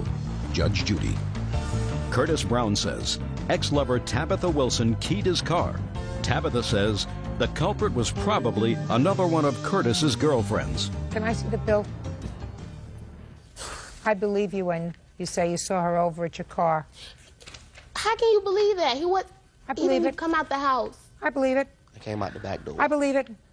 Oh my God. What year car is this? It's a 94 Ford Taurus. You remember they used to have a company called Earl Shy Painting Your Car or something like that? You know, they painted paint for any car for $2.99 or something like that. $2.99, $9.99. What's this $2,232? He just I trying went to to get some Mako. money. What? I went to Mako. That's the estimate they gave me. Go cheaper. Because they said the Go. scratches that's deep is so deep into the paint, it's almost in the metal. Oh, well, then every time you look at it, when you get a cheaper paint job, you're going to think about Ain't gonna be being able to see true. myself. When you It's think of gonna be being cheap. true to one lady, Yeah. or maybe two ladies. I was true to her. Yeah, whatever. I was at my neighbor's house. But you just lying all over the court. My cousin answered the door. My cousin is light skinned. Mr. Brown, My baby mama is light Mr. skinned. Brown, get your car fixed, get your car painted for $250, because I'm going to tell you something. That's all you're going to get from this court. Listen to me. $2,000, but you got it out of your system. You got it out of your system for $250. Do you feel better? Do you feel better? Yes. Good. That's all. Parties are excused. You may step out. I went over to the boy house and then the lady gonna look out the window. Duh, play. That's you. Duh. I want no player. I won't dare. I was out with my neighbor. It really doesn't matter to me. All he got was $250. I just know not to mess with crazy girls, and she crazy, man. I'm mad because you was there with your baby mama and you ain't had to come out here and just tell me to go home. She could have done something else besides scratch my car. So that was kind of, that tell you, only a crazy person do something like that, man. And now the next case. All parties in the matter, Pedroza versus Collazo. Step forward, please. 20-year-old stay-at-home mom, Christina Pedroza, is suing the father of her child, 22-year-old construction worker David Collazo, for the return of her belongings. David says Christina is keeping him from seeing his child. Ms. Pedroza, you and the defendant have a young child together. Baby is about a year old. And you lived together for a short period of time, separated. And it is your claim that the defendant kept certain property that you amassed together that you should have. And that also you had certain of your personal property, clothes and stuff, that the defendant trashed or got rid of. Mr. Collazo said he kept what was his, what he paid for, and that he gave you ample opportunity to get your stuff, and he put it out on the porch, and it's gone. Right? Mm-hmm. Okay. Tell me when you lived together. 2000, 2001, 2002. And when was your daughter born? August 8th, last year. And who is this? This is my father. When did you separate? When did you move out with the baby? Like 4 months ago. Is that right? You moved out in June? Yes. When you left in June, what property did you take with you? The baby's clothes and her dresser and her little knickknacks, and that's it. He wouldn't let me get anything else. When I went in, I've got the police reports from when I lived with them. The police was called. The day that we went there to pick up this stuff, I had the police come with me, but he was so drunk, he was acting crazy. And this is a lot more information than I think I should. This is Mr. Collazo, don't talk to her. Mr. Collazo, don't talk to her. Talk to me. You want to talk to her? Go outside. You want to talk in court? You talk to me. I want to know what property it is that you think that you are entitled to, Ms. Pedroza, and let's do it quickly, please, because I'm beginning to lose it. Everything that I paid for, my recliner. Well, you tell me what you paid for. Okay. I've got receipts for my recliner that I paid for. All right, recliner. Just a second. Right. Recliner. Go ahead. My dining room table and chairs. Yes. My bed. It means that's the bed that you and Mr. Collazo shared. Yeah. I told you could have everything. Shh, Mr. Collazo. You're going to have a turn. I give everybody a turn. I'm sorry. If they're good, they get a turn. If they're not good, they don't. Go ahead. My clothes bag. He took all my clothes. Oh. I left him right there when Mr. Officer told me to leave. Now, you purchased a recliner, a table and chairs, and the bed. Mm-hmm. What did you purchase it with? My credit card. So you don't mind if she gets the recliner, table and chairs, and bed, right? Yeah, it don't bother me. No, I want you to listen to me. Yes, Your Honor. Yes, Your Honor. She can come and get. She could come and get it. The recliner, table and chairs, and bed. The recliner, tables, and chairs, and bed. Perfect, because they're on her credit card. You don't have to repeat that. And she is responsible for paying for it. Fine. So you're going to get your recliner, table, and chairs, and bed, pick them up within 5 days. You bring the U-Haul it. What's next? I have a washer and dryer also. Was that also purchased on your credit card? No. Well, who purchased it? That was given to me by my father. He purchased it from my brother. Is that right? Yes. Washer and dryer? Did you buy that, Mr. Collazo? No, but I helped her buy all that other stuff that she had. What other stuff? Girl. Shh. What other stuff, Mr. Collazo? Everything she wants. No, just a minute, but it's on her credit card. I didn't pay for all of it. When did you work? Huh? Don't, Miss Pedroza. I still pay for it. Don't. Don't irritate me. I'm ready to kiss you both goodbye. Your Honor. Speak not. That's it. She's also going to get the washer and dryer because her father gave it to her as a gift. Yeah. Right? Mm-hmm. So, recliner, table and chairs, bed, washer and dryer. You got it. Now, your clothes? Should have gotten your clothes when you went to pick up the baby's things in the dresser. Because he put the clothes out on the front porch. He doesn't have them anymore. Listen, I went there with the cops, the sheriff. Police. The police. Yes. There was one cop. When I went there, I tried to get... come in my crib when I'm asleep. You gonna come to my house while I'm sleeping? Just Mr. Collazo. Drunk, Mr. naked Collazo. on the chair. Shh. Mr. Collazo. It's my house. I was chilling. What did you have a discussion with him, Bird? Sure. And then if he opens his mouth again, throw him out. This is the best way I can explain to you. If you keep it up, she's going to throw you out. Right. Okay? And then I'd be forced to throw you out. You don't want that, do you? Nah, Bob. Okay. So you know what you do? Respect the court. I'm all sorry. right? Take your time. You all right? Yeah, I'm cool. Cool. I'm sorry. Where are her clothes? I put them on the porch. The cop said, you know, because I was like, why you guys come to my house for? Just because she had the keys. You was already gone. No, look at me. Look at me. Don't look at her. I don't want you to look at her. You put her clothes on the porch? Mm-hmm. Right in front of the cop. And the He's like, oh, listen to me. he told me to And the leave, and I police- left, and then she was supposed to come back. Whose mouth is moving? Both ears. And if both of our mouths are moving, who wins? Judge Judy wins. Just answer me. You put the clothes on the porch at the direction of a police officer. Mm-hmm. Is that what you're Yes, telling ma'am. me? Were you present? The answer is yes or no. I wasn't present when the clothes were put there, ma'am, but I was there when we went to pick up the clothes. Pick up her stuff a couple times with the chief of police. Step up. So I had no warrant coming. I have. And what happened? When we got there, David was very argumentative. He was drunk, and he was yelling at us to get out of his house. He was starting to push the chief around. The chief says, I don't need this, because he's a short guy. He's getting ready to call backup. And then he says, you know what, because they started arguing in the trailer. And then he said, well, you know what, why don't you guys just leave, get the baby stuff out, and you just go to court and get your stuff. But Christina's clothes, Your Honor, were still in the trailer. He wouldn't let him take it. Then, when he told her to come and get her stuff, she went there. There was no police, from my understanding, because I talked to the chief. No police officers went there when he said he put the clothes out there. There was no clothes out. You don't know that. Mr. Collazo, you Your want to Honor? be a smart man? Shh, quiet. You want to be a smart man? One day. I want all of those things ready. And I want them all in reasonable condition. I don't want you to do anything nasty to them, because now I'm going to get to you with regard to seeing your daughter. Thank you. Okay.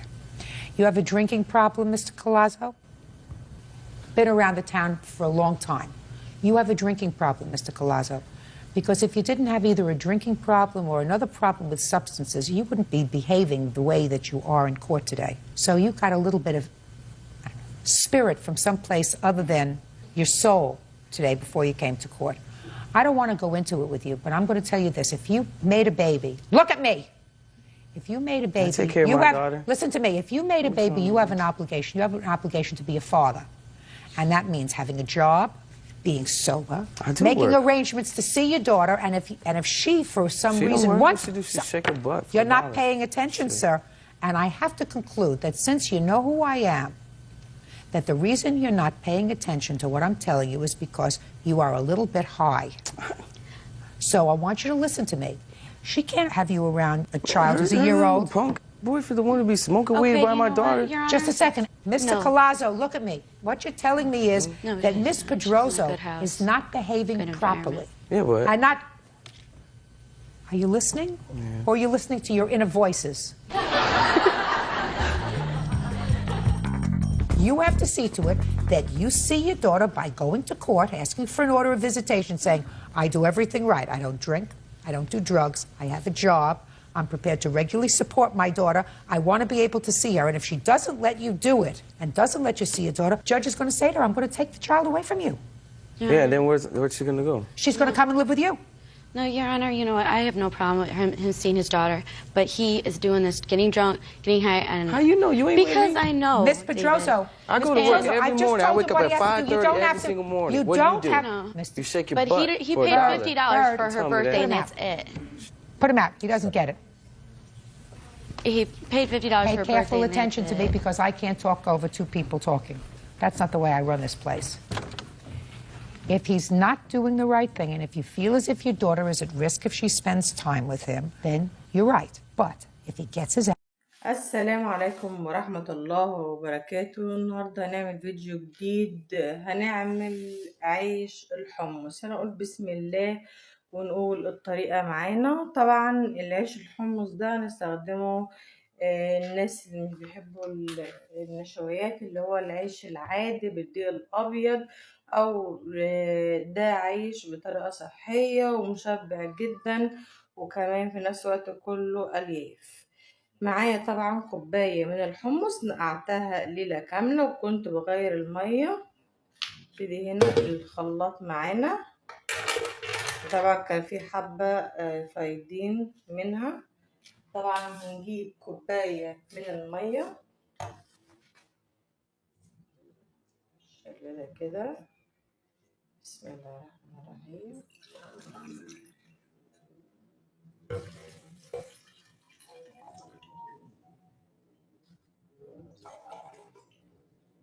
عشان كوباية وربع. طيب المنكهات اللي احنا نحطها لازم تحط منكهات فيها. معايا هنا شوية من الكمون، ربع معلقة من الكمون.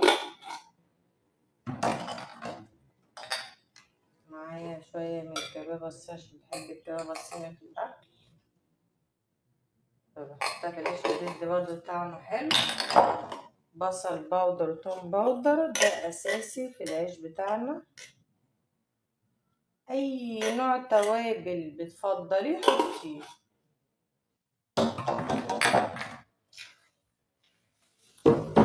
برضو هنا عندي هنا شوية توابل برضو هحطها.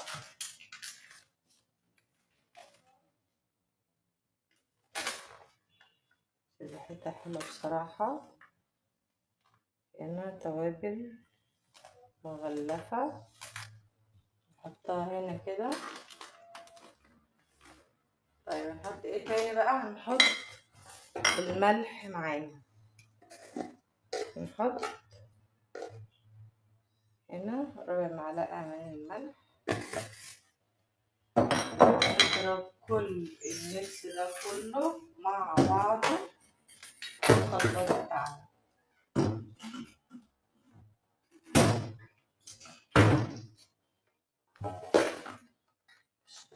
كده بسم الله الرحمن الرحيم.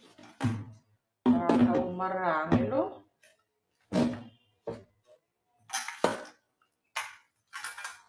يا رب يعجبنا ويعجبكم.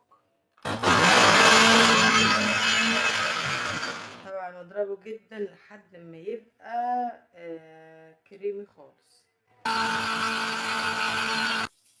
بصوا بقى أنا ضربتها زي ما حضراتكم شايفين كده بالشكل ده. طبعا لو عايزة بقى أحط فيها شوية بابريكا أحط فيها شوية بابريكا. كل يا جماعة المنكهات اللي انتوا بتحبوها حطوها في قلبها.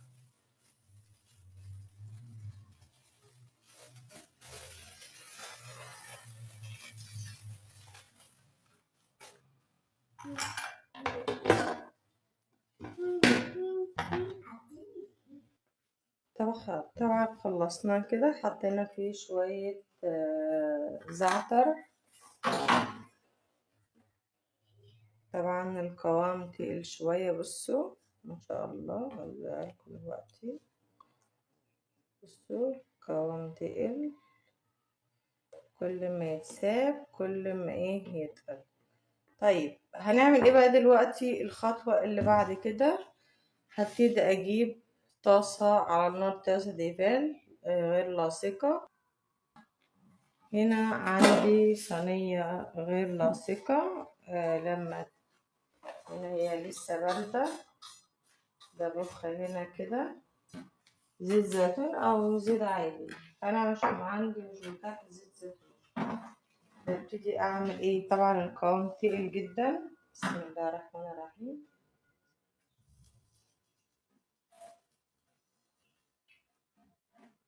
بالشكل ده كده، وابتدي امشيه بالاسباتولا. بسم الله الرحمن الرحيم. يا رب فعلا يعجبنا.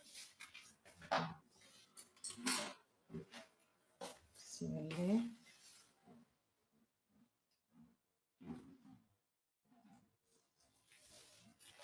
بالشكل ده كده ابتدي ان انا اوزعه فيها بحيث يكون كل القوام كله قد بعض.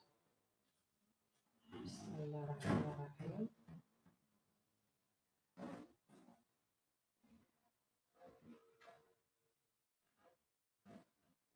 بالشكل ده كده بحيث يكون الرغيف كله مش حتة عالية وحتة واطية. بحاول بقدر الإمكان أعمل كده.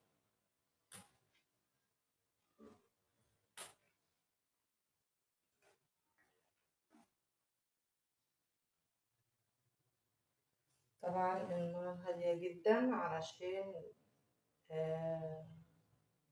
ميستويش من حتة وحتة. استنى بس الأول ايه أفرده بالشكل ده كده. بسم الله الرحمن الرحيم.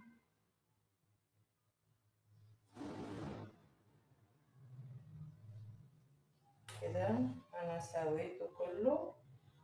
هبتدي بقى أسيبه إن هو يستوي بالشكل ده عشان أعرف أقلبه. كده سويته كده بدأ خلاص يشمع. على النار عليه.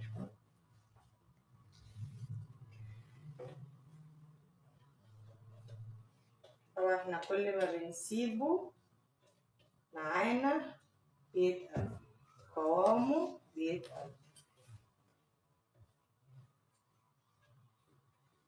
طبعا بديل الحمص ايه، تقدري تجيبي دقيق الحمص. تمام. وطبعا مش هقدر اعمل اي حاجه فيه خالص. بصوا ما شاء الله بينفش ازاي.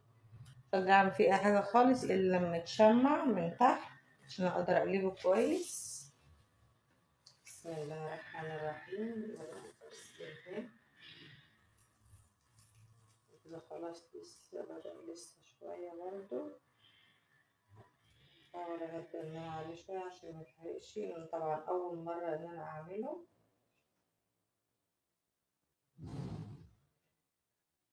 بصوا لسه من فوق الدقيق. أنا مش عايزة أقلبه عشان هو لسه عجينة.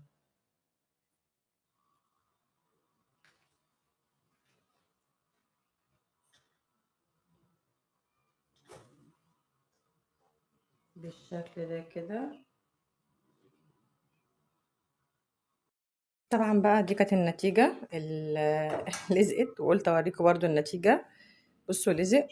فده مش هينفع ان هو يتعمل عيش اللي هو العجينة السايلة. فهضطر احاول ان انا اعمله حتى لو عيش عيش اللي هو التاني من النوع التاني.